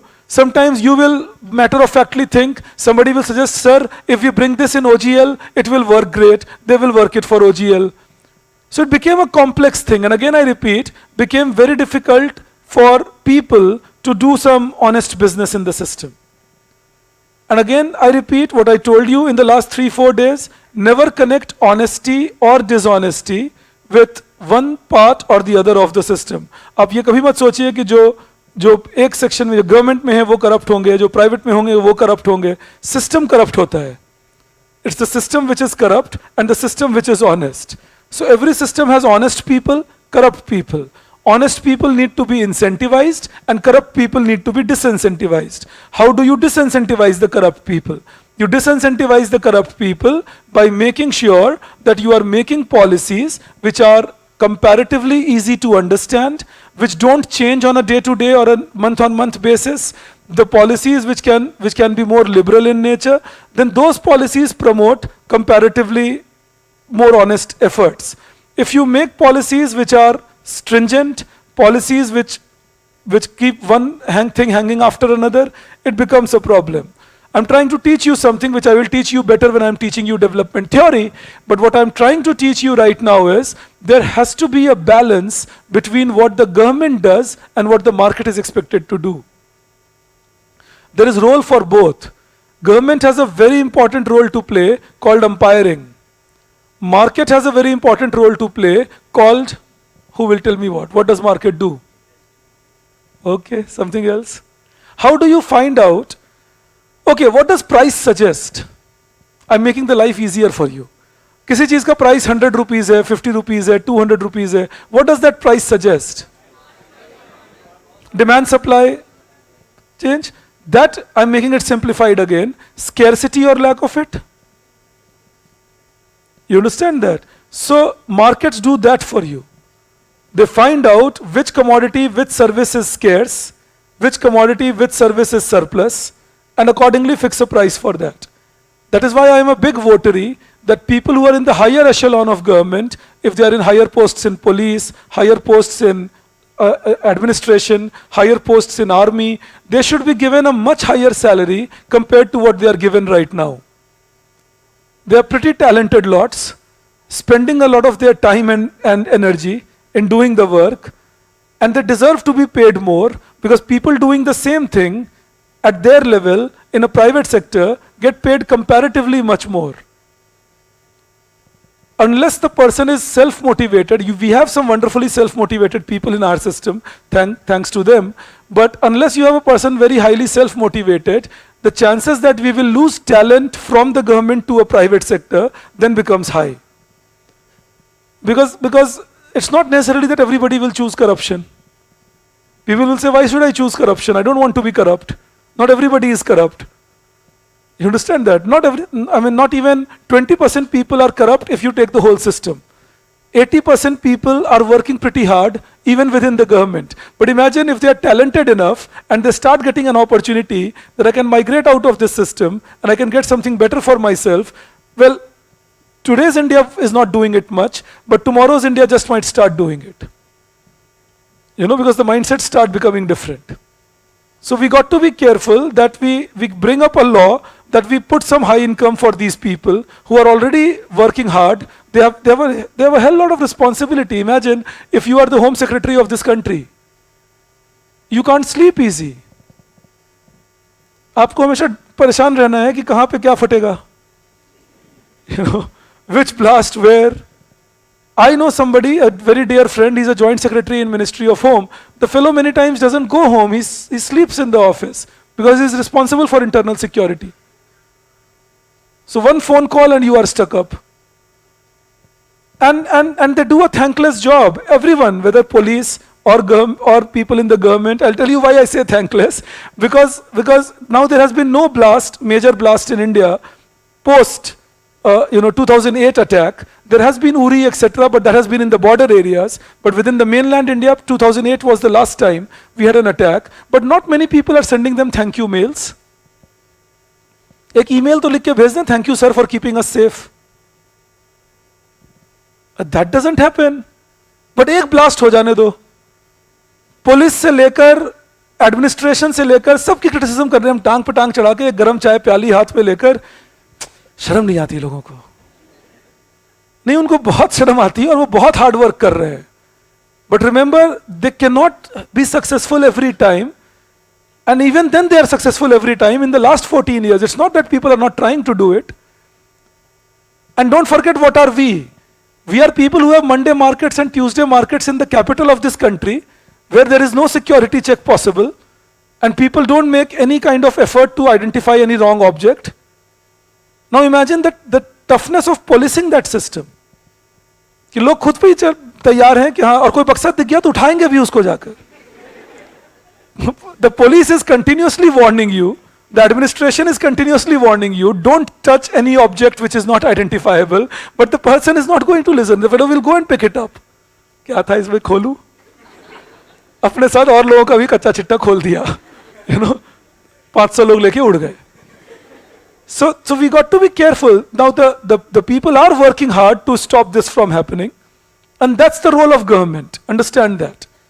That government will be the umpire, the arbitrator, the distributor on that, and market's role is that they identify scarcity. what is more scarce, what is less scarce, and then distribute accordingly. In that context, I was telling you that people who are in the top notch in the system at the moment, any system for that matter, whether it is academics, whether it is police, whether it is administration, anywhere, are people who must be pretty talented.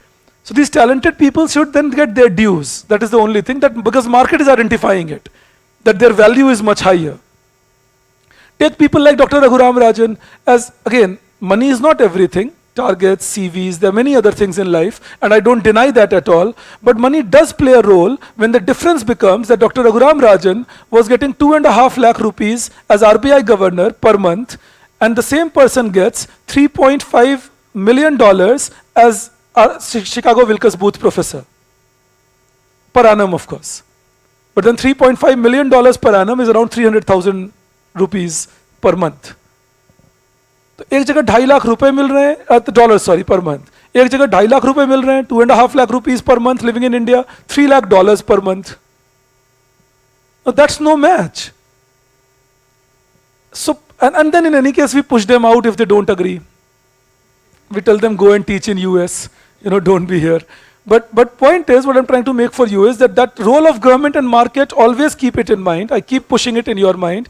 Unfortunately, this time period, 70 to 90, that role was skewed. Government was taking the role of the market also. We will fix the price, we will fix an investment limit, we will fix what you can import, what you can export. So somewhere the market was fully left alone, government was fully dominant, and government cannot take dynamic decisions because, okay, I can set an open general license today, and I put 100 commodities in it. But tomorrow the market can change and some new commodity might be needed, but this licensing list might take time to get revised. So this becomes the trouble point. Do I believe the last 10, 15, 20 minutes you understand that the problem in this time period was, or generally was, there was overbearance of government without bringing efficiency that we could have got if we had allowed the flexibility of the market. Remember again, please don't confuse it. Please don't confuse it with the thought process that sir is saying that market will be the panacea. Market will cure. No, market has this role. Countries which are over-dependent on the market, they suffer on the other side. Because then the governance goes weak. You need a government to redistribute. You need a government to arbitrate. You need a government to regulate. So if you're over-pushing yourself on the market, then you go wrong there. So a balance is needed between role of government and role of market. Till here you get my point? And that balance was disturbed against the market in India of 70s and 80s. Alright, this is for the time being that I wanted you to have in your mind. Then I'll build upon it later. But then when I'm teaching you development theory, we will bring the whole talk on planning in that process. Alright, then and I can also believe that you understand open general licensing. All right. You write in the same thing. Next point now. This is now. So these were the reasons for growth of industries. You wrote 4 reasons for growth of industries. I deliberately gave you these kind of things. So it was, I think, in 2009, so it's a little old. But in one of the years, they have asked us a question: why industrial growth showed a significant discontinuity post 1980s compared to pre 1980s in the pre-liberalization era. आप ये question लिख के रख लो, फिर सोचना इस पर. उसी का आंसर दिया है मैंने आपको. I've given you answer to this question only, but you take this question: why industrial growth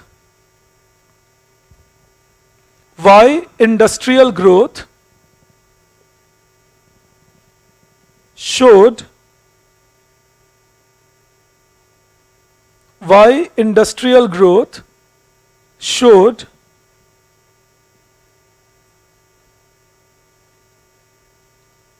a significant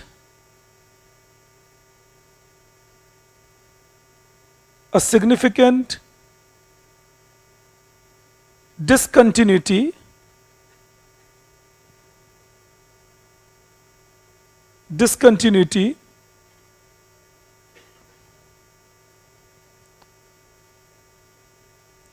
after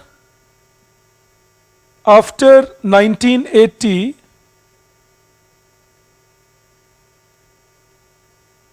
after 1980 compared to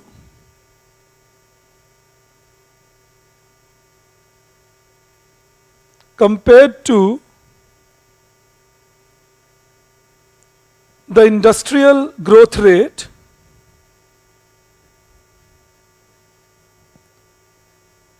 in the previous decade,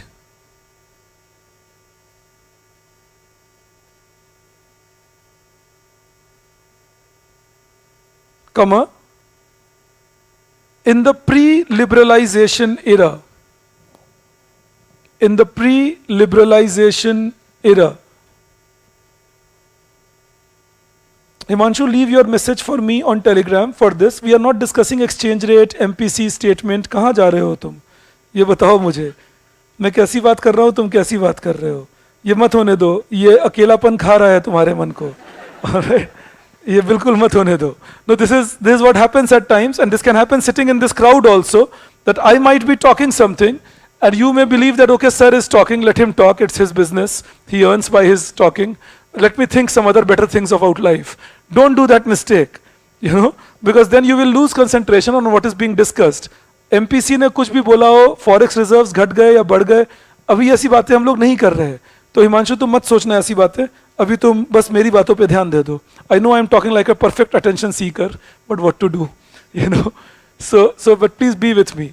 Now what is the relevance of the last line that you see?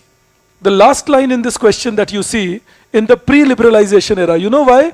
Because the reasons for industrial growth in India after 1991 were different from the reasons for industrial growth in India between 1980 and 90. So they wanted you to write only the answer for between 1980 and 90. Yes, I can. I said that the reasons for industrial growth in India were different in the post-91 period compared to what they were in the 1980 to 90 period. So now in this answer, they did not want, see, if they had left it without the last line, that would have meant post-1980. Now post-1980 is 90 to 2000, 2000 to 2010, everything. So in that case, you have to analyze it whole. I mean, if this last line was not there, then surely you are analyzing it entirely. मैं मान सकता हूँ मेरे वक्तव्य आप तक पहुँच रहे हैं? ठीक है. So in that case, that is why they add a last line to it. The last line was to assure that you keep your answer only to 80 to 90. All right, because if the pre-liberalization era was not mentioned, then it would have got stretched. All right, now you write reasons for, I have already given you the trend, I am only giving you the reason, and it's hardly 100 words, so you take that. Reasons for high service growth, reasons for high service growth, reasons for high service growth in 1980 to 1990.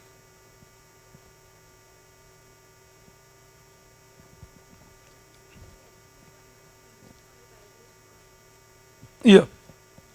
This is the second point for reasons for revival of the economy. Like the first was reasons for high industrial growth. Now this is high services growth. Again, in case they ask you a question only on services sector, you will start with that answer only on services sector. You will start with that answer first quoting the trend, that services growth at what rate that was happening in 80 to 85, 85 to 90, and then give reasons for it. So you write in this, A,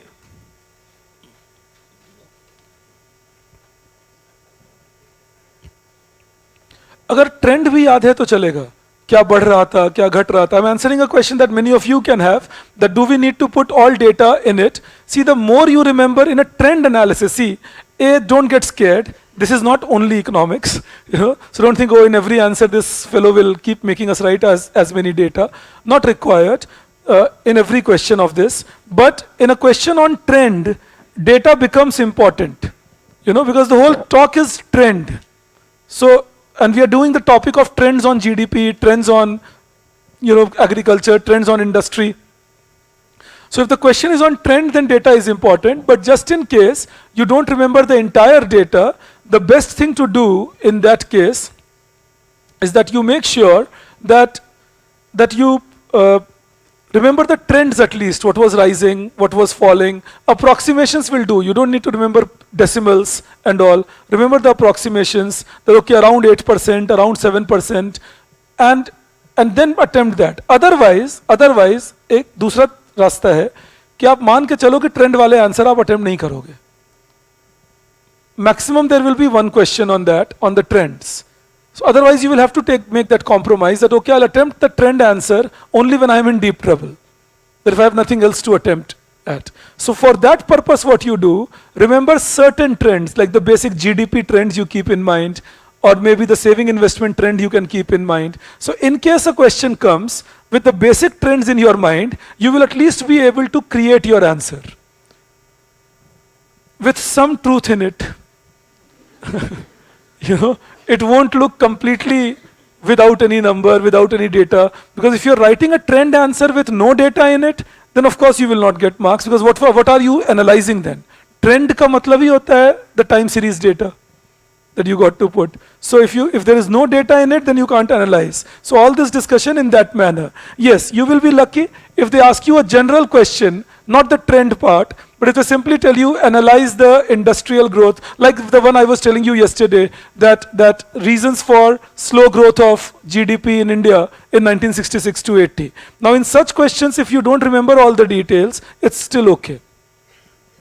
Because you can remember the points, explain the points, put some basic data in place, and the examiner won't mind it as much. Of course, you will not get as many marks as the other student who will put more data into it, remembering it, because they will be able to prove their points better, but the difference won't be huge, or the difference won't be even 2 marks per se, and that saves you at least. But if you're writing an answer on trend, analyze the trend of GDP growth in India in 1966 to 80, now, or 1951 to 91, then you will have to write the numbers. So remember the trends at least, the basics, and decimals and all can be avoided if they become too cumbersome for you, but the basic things can be kept in mind.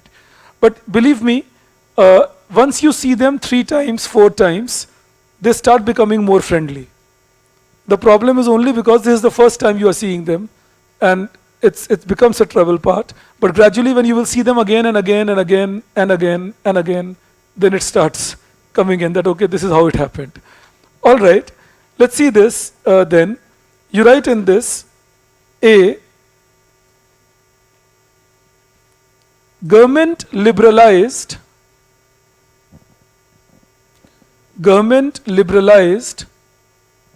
telecom services in India. Government liberalized telecom services in India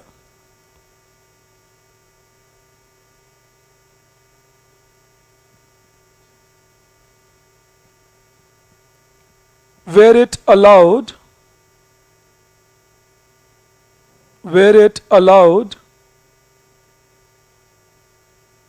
setting up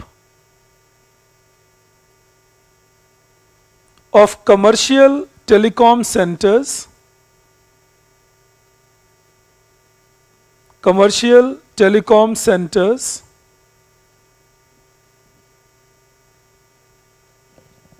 इनको ही layman language में STD ISD booth बोलते थे, commercial telecom centres. Alright, so commercial telecom centres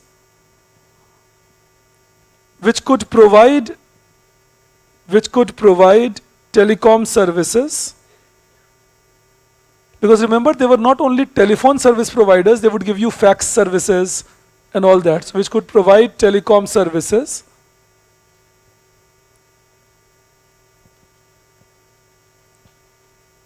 all over the country.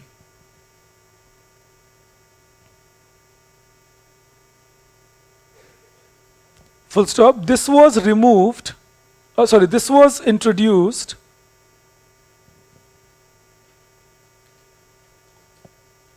by removing the rule.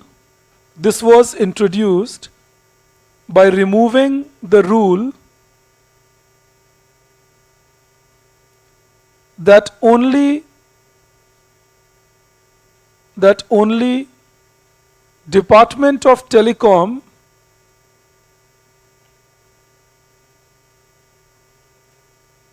could provide these services. I know that you are a modern generation, but I think at least in movies you might have seen people booking trunk call to call up. You know, like in the pre-1984 phase, this was done in 1984. In the pre-1984 phase, if you had to talk to someone outside your city, then you will call up the Department of Telecom, and there will be a telecom operator, and you will say, I have to book a trunk call, and to this number, and that person will then, you cannot directly dial that number, that person will then dial that number, and then call you back, and connect you to that number, and then you could do intercity talk. All right, आजकल जैसे conference call, फिर ले लेते हो लोग. So that person would be responsible for that, and that was called a trunk call. So you have to book, and that would be very costly. It was approximately 60 rupees per minute. You know, that also in those days, that 1980s, that if you were talking on trunk call, then 60 rupees per minute charges you are giving. So obviously people won't book it very often unless it was not an emergency. All right. So this was the system. So government said, let's change this rule. We will have a new rule in which anyone can provide these services. Only thing was they will have to take a license to set up this telecom institution.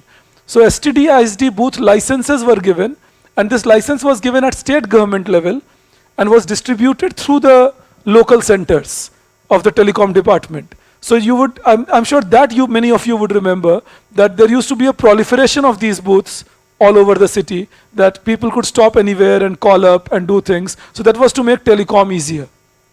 All right, that was the idea, that communication became relatively easier. But even then, remember, the charges would be very high.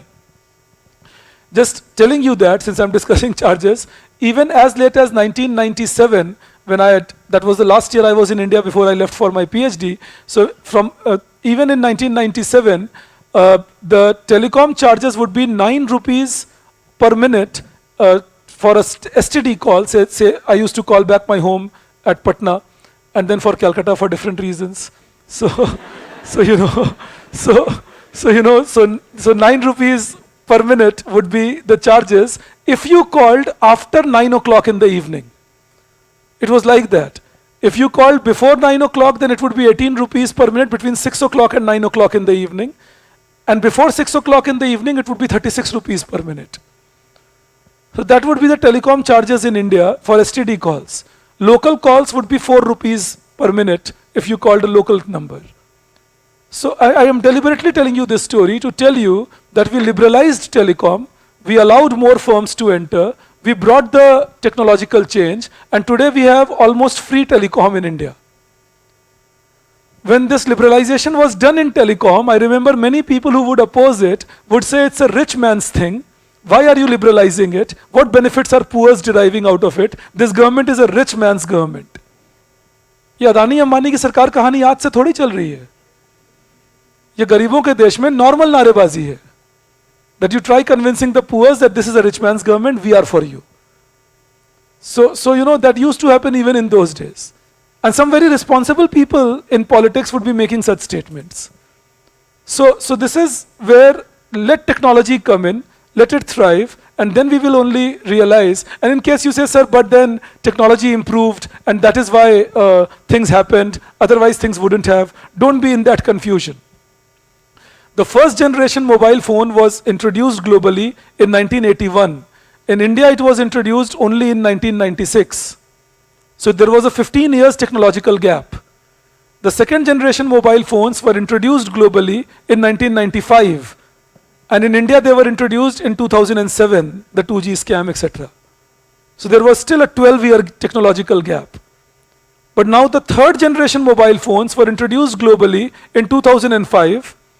In India, it was introduced in 2012. So now the technological gap was 7 years. And the fourth generation mobile phone was introduced globally in 2012. In India, it was 2016. And now it's a 4-year gap. And the fifth generation mobile phone globally was 1920. We are introducing it 22, which means a 2-year technological gap. 20? No, no, 1920 accounting year. 2019-20, I mean. You know? Accounting year. Okay.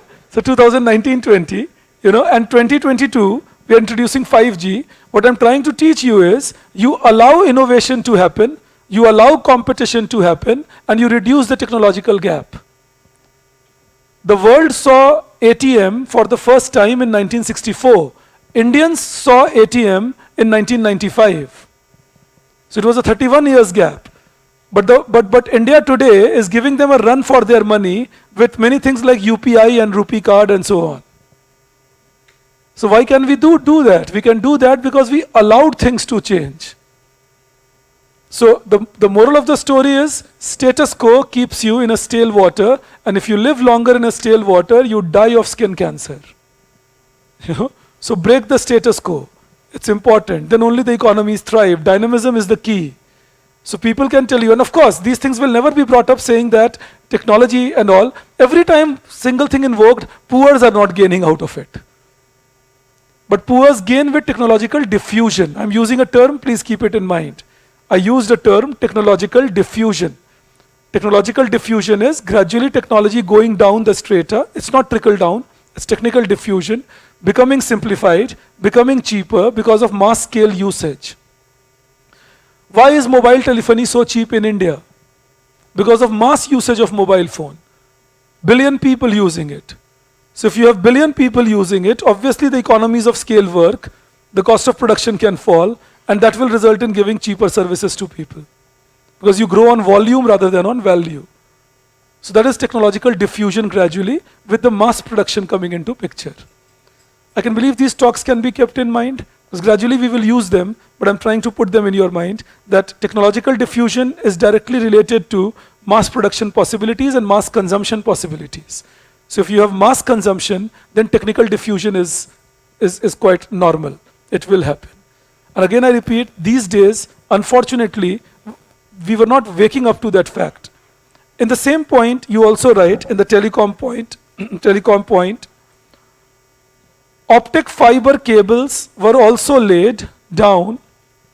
Optic fiber cables were also laid down such that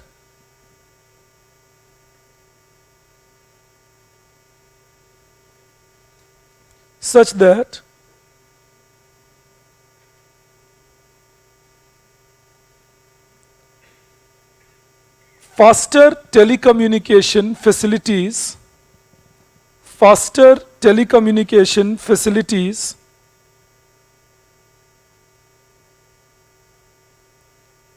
could be provided.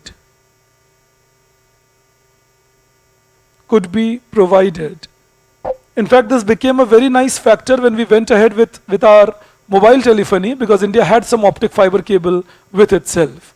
Then you write the second point. Large increase in branch expansion. Your messages are reaching me, Vikas, don't worry. But you are talking to me, so I'm not responding. I am with 300 other people. All right. I mean, what do I respond when you tell me something from the other side? So you take this, large increase in branch expansion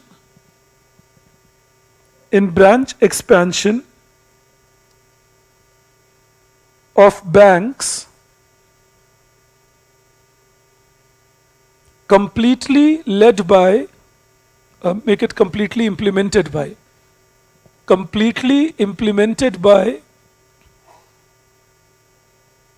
public sector banks. Completely implemented by public sector banks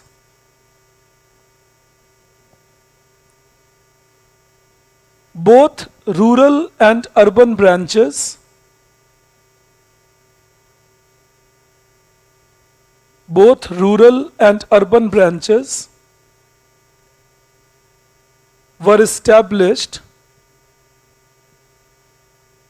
were established at the rate of more than more than 15% per annum. In fact, the rural branches were growing at more than, urban branches were growing at more than 20% per annum. A lot of branches set up to improve banking facilities in India. All right. So that was creating huge expansion in financial and banking services. In the same thing you write, same thing, financial system only. The government also liberalized. The government also liberalized its brokerage policy, a brokerage licensing policy. The government also liberalized its brokerage licensing policy for stock market, brokerage licensing policy for stock market, which made it easier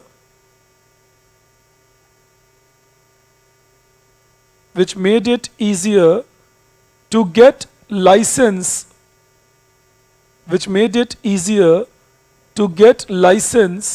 for participating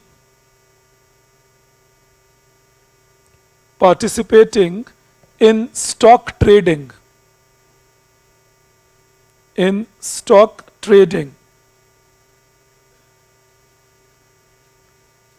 The financial sector, in the same point, the financial sector showed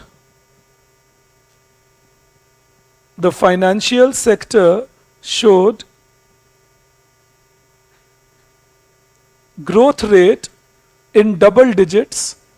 Double digits means above 10%. Showed growth rate in double digits. Double digits is above 10%. So growth rate in double digits, comma,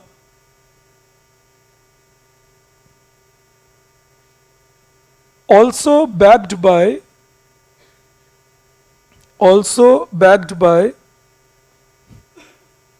computerization of banks,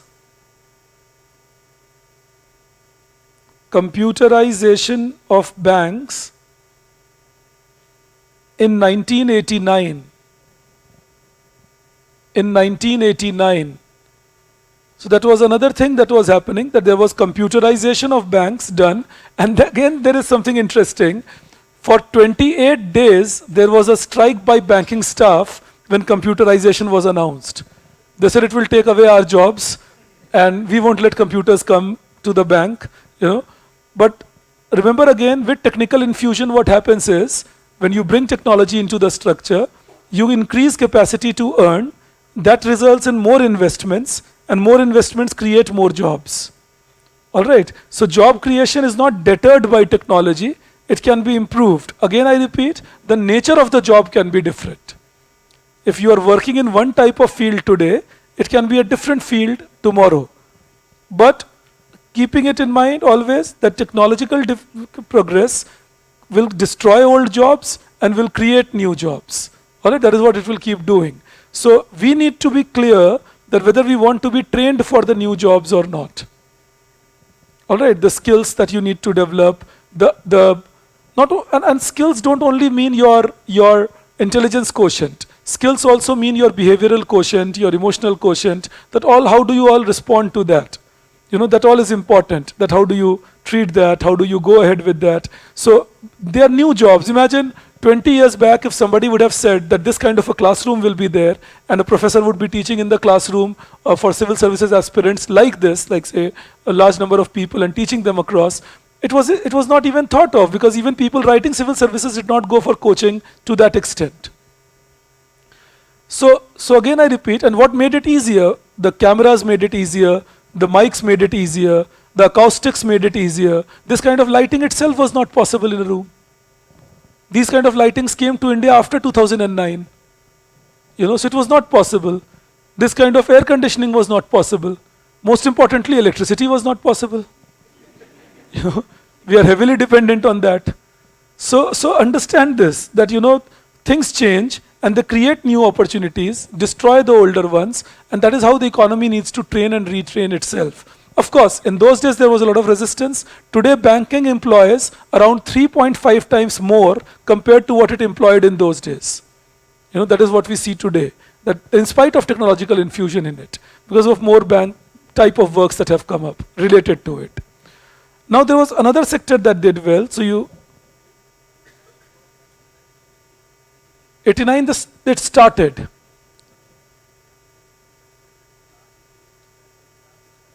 Yeah.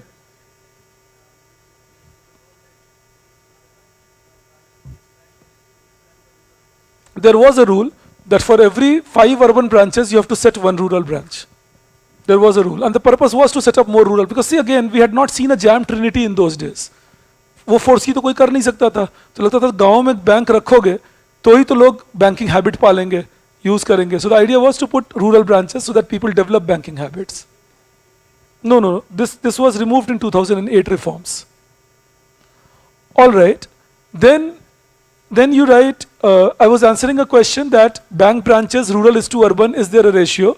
The answer is that till 2008, there was a point that 5:1 should be the ratio. But now, after 2008, there were reforms done, and now there is no such rule that you need to have a rule, because there is a reason now. You don't need brick and mortar branches in rural areas anymore. It's with the Jan Dhan Aadhaar mobile trinity that people are doing those bank branch initiatives. All right, so that is why there is a bank mitra or banking correspondent who can help you in running your account, and you don't need necessarily a branch in your local area.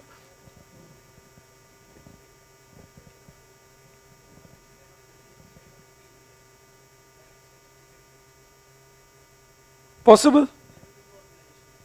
No, see, banking will remain. The brick and mortar banking may not remain. That's possible always. Humans are the way digital money is getting created, the way borrowing and lending is changing, and the way behavioral changes happen. Also remember that. Generationally, like I feel very lucky that I remain connected with your generation. I get to connect to you, talk to you, understand your lingo at times. I was explaining to my wife some of the lingos that my sons use. She was not getting it at all because she's not in touch. She's in research entirely in economics. तो कुछ lingo मेरे sons use कर रहे थे, कैसी बात कर रहे हैं? कोई बात नहीं, मैं बताता हूँ कैसी बात कर रहे हैं. I know their lingo, so I can tell you what they are talking. So the point is that but then. That is what is about changing the whole economic system, because economy is not divorced of society or the cultural aspects. They all change.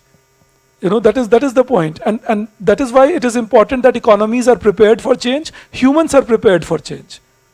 Things have to move in one way or differently. Now you have to know and properly design how you are prepared for those changes. If you ask me, all these things that we are doing, a digital card, digitalization of finance, they are in right direction for future concept. We will need them in future anyways. All right, in third point then, you please write. This is the third reason for service sector growth. You write, large growth was observed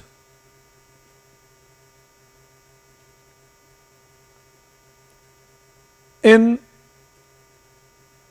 section on, they were measured together in those days. Now we measure them separately. Those days they were measured together. Sections on trade, hotel and restaurants. Section on trade, hotels and restaurants. All right. In those, now we measure trade separately and hotels separately, real estate separately. In those days, they were all clubbed together. So trade, hotels, and restaurant, which showed a growth,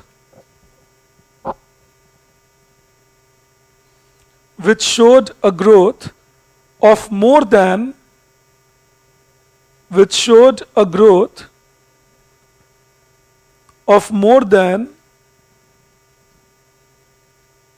9% per annum.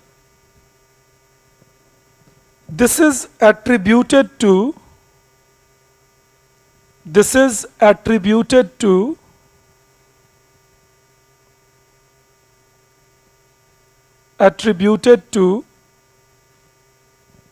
and you can take it as A, again 3 points. So A,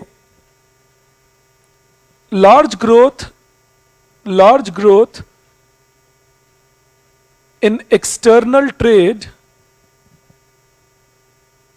large growth in external trade mainly imports. Large growth in external trade mainly imports. Exports were not growing as much, imports were growing quite a bit. All right, exports were not growing as much, but imports were growing quickly. I'll give you a small data, you don't need to write it, but just for your sake of your understanding. So if we take 1981, and if we take, okay, I'll just.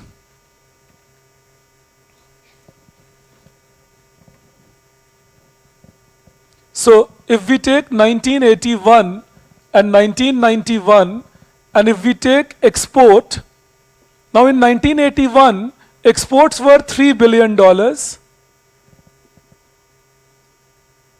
and import was around,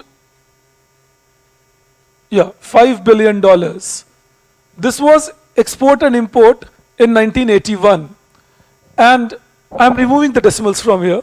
By 1991, exports became $6 billion, so that was an increase of $3 billion, but imports became $12 billion. So imports picked up quite a bit, and total trade increased from $8 billion to $18 billion. So that was a $10 billion increase in trade external. All right, so external trade together, export plus import, increased from $8 billion to $18 billion, with import playing a huge role here, that they were growing quite fast compared to exports. In the same thing then, you write,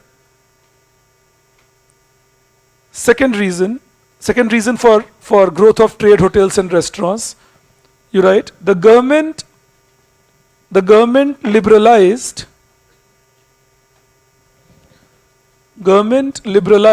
licensing policy. Government liberalized licensing policy for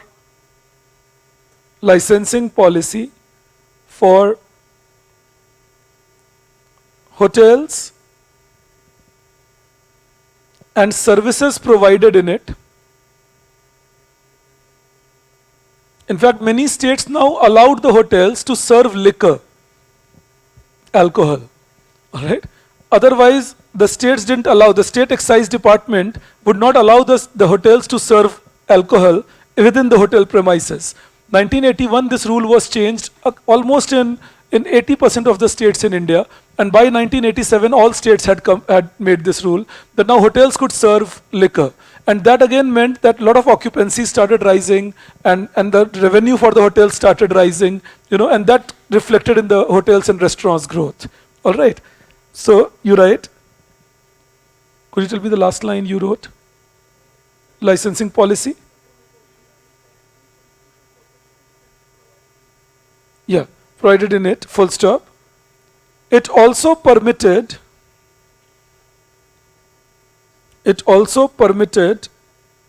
expansion of hotel services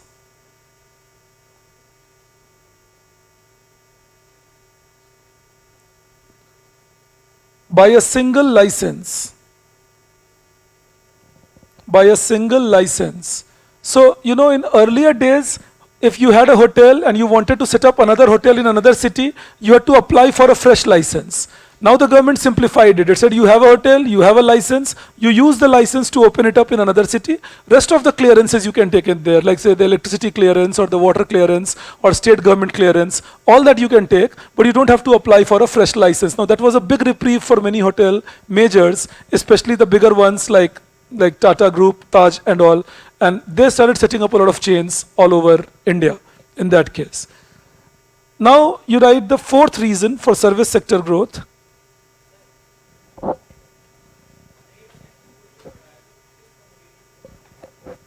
export जो बढ़ रहा था, exports gold jewelleries के बहुत बढ़ रहे थे, जो हमारे ज्वेलरीज थे उनका काफी बढ़ रहा था, jewellery exports from India.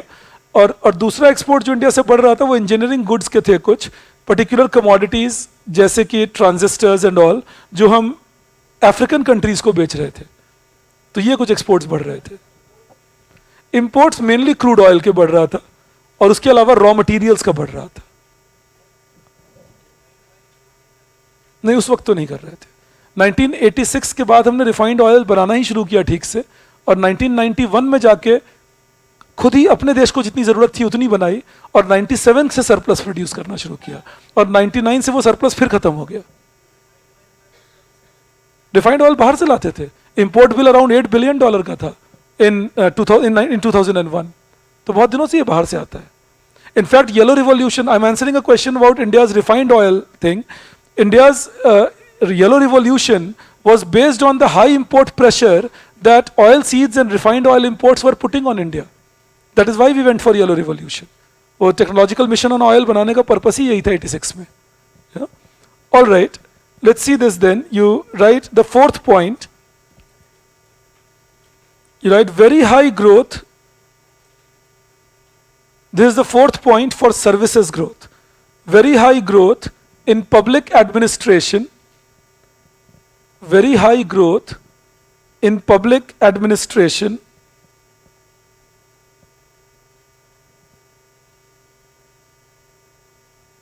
comma, defense services. 80s was a bad decade in that sense. We had a lot of insurgency in India. You know, whether you talk about the northern borders, Jammu and Kashmir and all, Punjab was burning, Northeast was not doing very well. So insurgencies were something we were fighting a lot. You know, and then we were taking other people's war like IPKF, sending it to Sri Lanka. So, you know, the defense expenditure was more because of that. And public administration expenditure was more because we were expanding heavily with respect to more more block development offices set up, more district offices set up, district magistrates offices, more offices set up with respect to police stations being kept along. So Indian administration was expanding itself. So 1980s we were doing it a lot. Again, remember, it is not accidental that the dacoits started surrendering in places like Chambal, etc. in 1980s. It was because of proliferation of government authorities over there. Police की support better बनने लगा, roads better बना के देने लगी सरकार. तो जो पहले डकैत वगैरह थे उनको पता चला कि अब ये बिजनेस अनसस्टेनेबल हो रहा है. That now we will get caught and the police is more authoritative and we will have lesser places to rush to. So then they gradually started giving up. You know, otherwise those days, I'm sure you would have heard of names like Malkhan Singh, Phulan Devi. So it was all about late 70s and early 80s. That they would be very dominant in that entire Chambal and the whole Ravine belt. And that started declining with government increasing its presence in these areas. And I'm giving you one example, but there are several examples that one can go with it. In fact, till 78 rather, I'll give you a quick anecdote. It was told to me when I was at the other institute, somebody had come to take an interview. That person had retired as Odisha's chief secretary. He said that once when Morarji Desai ji was the prime minister of the country, he was going with helicopter to Chandipur to inspect the aircrafts and all over there. And his helicopter crashed somewhere in Orissa on the way to Chandipur. And Morarji Desai ji was there, his son was there, Kanti Bhai, and his helicopter's pilot was there. So the pilot unfortunately died right on the spot. The son was badly injured, so he could not come out of the place very easily. Morarji Desai ji survived, and don't forget he was the prime minister of the country then. And he survived. He comes out, reaches a nearby village somehow, tells the people, I am the prime minister of this country, and I need some help. Now people don't know who is he, so people are surrounding him, standing by him. Then people call help, and one person was called who was supposedly a little more educated. Now this person comes, he doesn't recognize him either, but in the meantime the Air Force is activated, because it was around 20 minutes that the Prime Minister was lost, so the Air Force was activated, that in this area the helicopter has crashed, what is happening. So after around 40 minutes the Prime Minister could be recovered. And since there were not days of broadcasting, etc., so people didn't even know the Prime Minister across. Now that was the level of administration that we had. People were putting him across. In fact, it is in the biography of Kanti Bhai's also that he has mentioned it, but I didn't read it there. He was telling me that he was a part of that team, search team and all, and so on. But if these events were happening, that suggests how far behind we were, where the administration was not reaching people. So 80s was the time when government started spreading itself. Administration started increasing, more police checkposts and so on, more appointments done. So I'm giving you some numbers there. You write. So administration, defense services and social services. Social services. Full stop. The expenditure on public administration, the expenditure on public administration increased at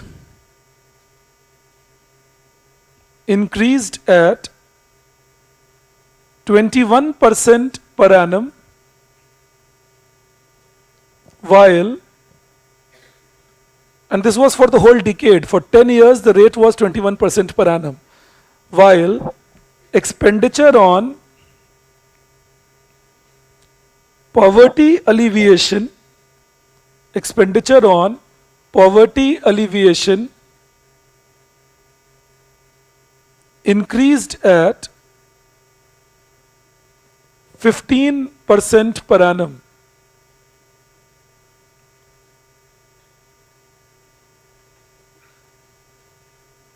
All right, I'm done on the analysis of the trend for you. In case they ask you per capita income, just add population to it. I mean, GDP divided by population. The reasons of GDP and per capita income growth remain the same. So we will stay on that. I'm almost done on this part. I'll teach you the reasons of crisis as we meet tomorrow. And you must be carrying the booklets today, but I couldn't finish it off. So tomorrow we will finish that off, and then we begin with agriculture. Thank you. I'll see you then. Bye-bye. After, you can come over here and meet me. Bye-bye all.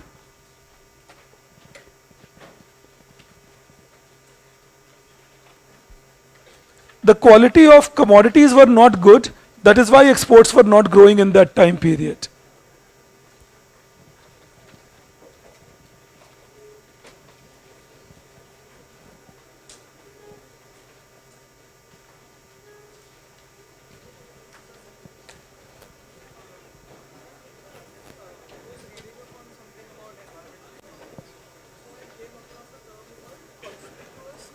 Yes. But conspicuous conservation is that you do conservation which is visible to people. All right, that kind of conservation. You can. It's a standard term.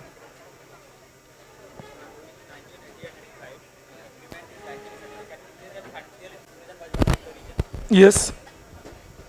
Yes. 2G was 2007. And 2007 in India and 1995 globally. I hope, Aman, you got it. Yes.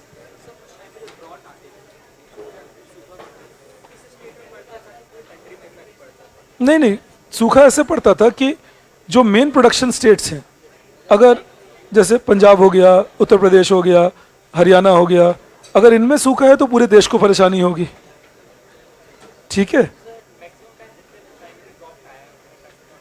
नहीं, वो national drought declare होता था. हाँ, rainfall deficient all over the country. नहीं तो उस case में some states could have had a surplus, but तुम एक कंट्री का एवरेज लेते हो ना. ठीक है, तो रेनफॉल एवरेज लेते हो कंट्री का. अगर कंट्री का एवरेज उस नंबर से कम है रेनफॉल तुम्हारा, तो हम कहते हैं country wise drought. Oil seeds. Oil seeds.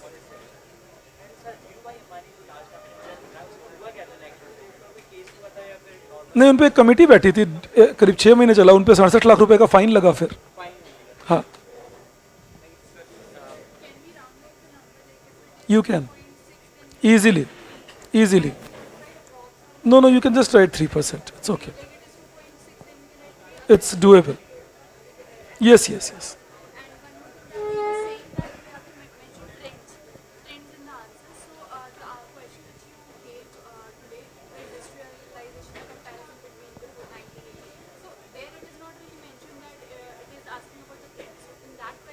No, you don't need to. Yes, only a basic data can be given.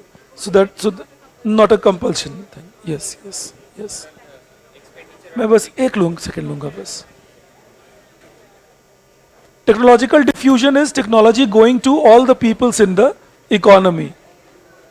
You need to do the IPRs, Amit Bir. Yes, that will help you. Government will allow companies to produce according to their capacity, Manasvi, because beyond a level beyond the capacity, you will not be able to, you will be then ending up, controlling the market. Consumer goods were rising, Pritha, mainly because of the high demand for consumer goods in India. That is why they were rising. Rent seeking is bribery, Rupal, bribery. जब लोग घूस लेते हैं उसे rent seeking कहते हैं. We were using better quality imported goods, they were increasing the productivity, but the export quality was not good because still lot of raw materials etc. were missing in the economy. Refinery of oil in 1967 itself, Ashu, but it was with the government. Disincentivizing investment is what discourages investment. Computerization of bank means that you introduce computers for doing services in banks. Yes, yes. Public administration and poverty alleviation, the expenditure you said, that is growth rate. What is the actual percentage?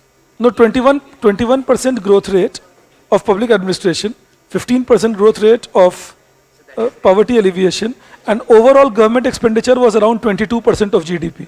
So you can imagine then that what contribution it could have. 22% includes public administration. Yeah, absolutely.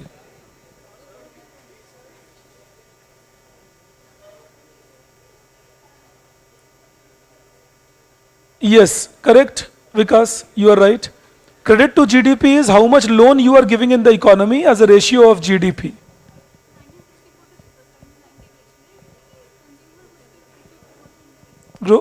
Again, demand was picking up.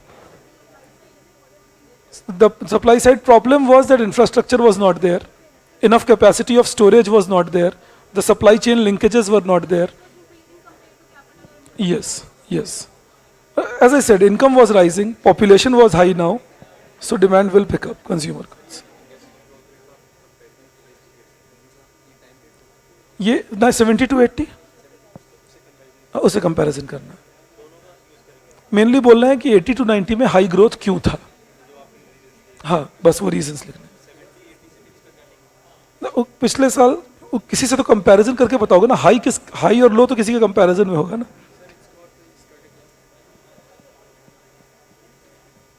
Okay, मैं एक second लूंगा यार, एक online पे है. दिख रहा है अविनाश वहां से? ठीक है.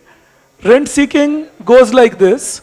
If this is the supply curve and this is the demand curve, since your supply curve is touching the x-axis, it means your opportunity cost is 0. But since demand curve cuts it here, that is your price. So this becomes economic rent, this whole rectangle. Now, if this rent is arising due to a license given by someone, that someone just might say, illegally of course, that I want a share of your rent if you want this license. And this shaded portion is what shows rent seeking. I hope it explains to you now. No, producer surplus is area below the supply line and area above, below the supply curve and above the price line. You understand that? So rent is something which you earn above your opportunity cost.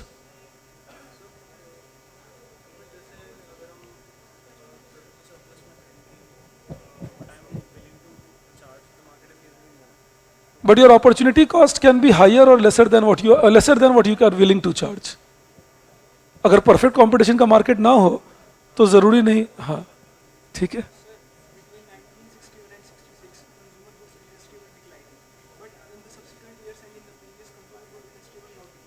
Yes.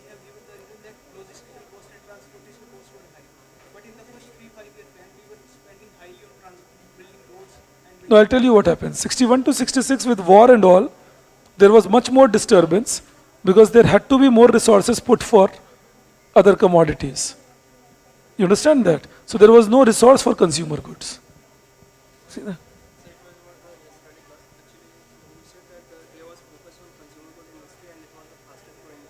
Yes.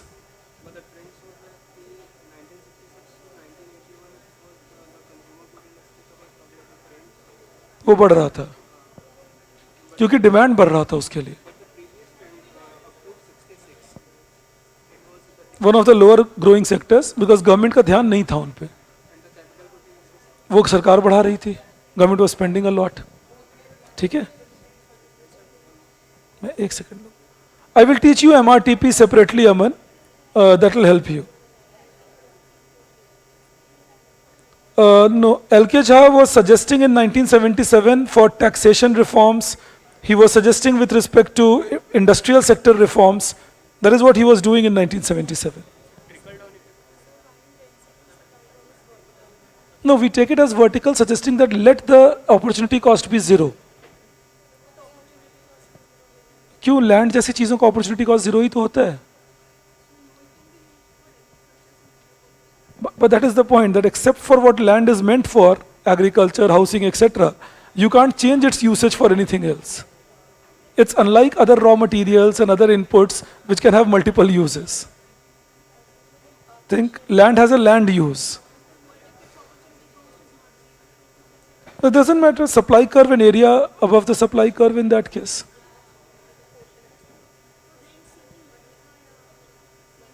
अब वो elasticity देखो, जितनी elasticity ज्यादा उतना rent seeking कम.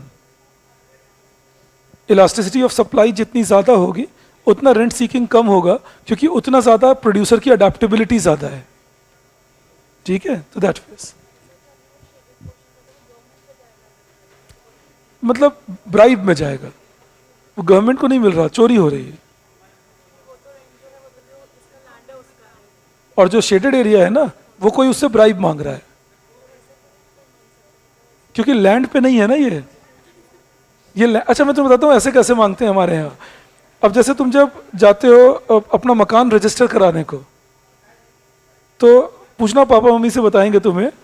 वो खुलेआम बोलते हैं इतने पैसे कैश देने हैं ऑफिस में, रजिस्ट्री ऑफिस में, और अगर आप नहीं देंगे तो आपकी फाइल ही आगे नहीं बढ़ाएंगे. अब क्या करोगे? तो ऐसे ही खुलेआम ही होता है हमारे यहाँ. Trickle down is that it is you grow and automatically growth will take care of equality. Like if you grow, the poor sections in the economy will be automatically lifted.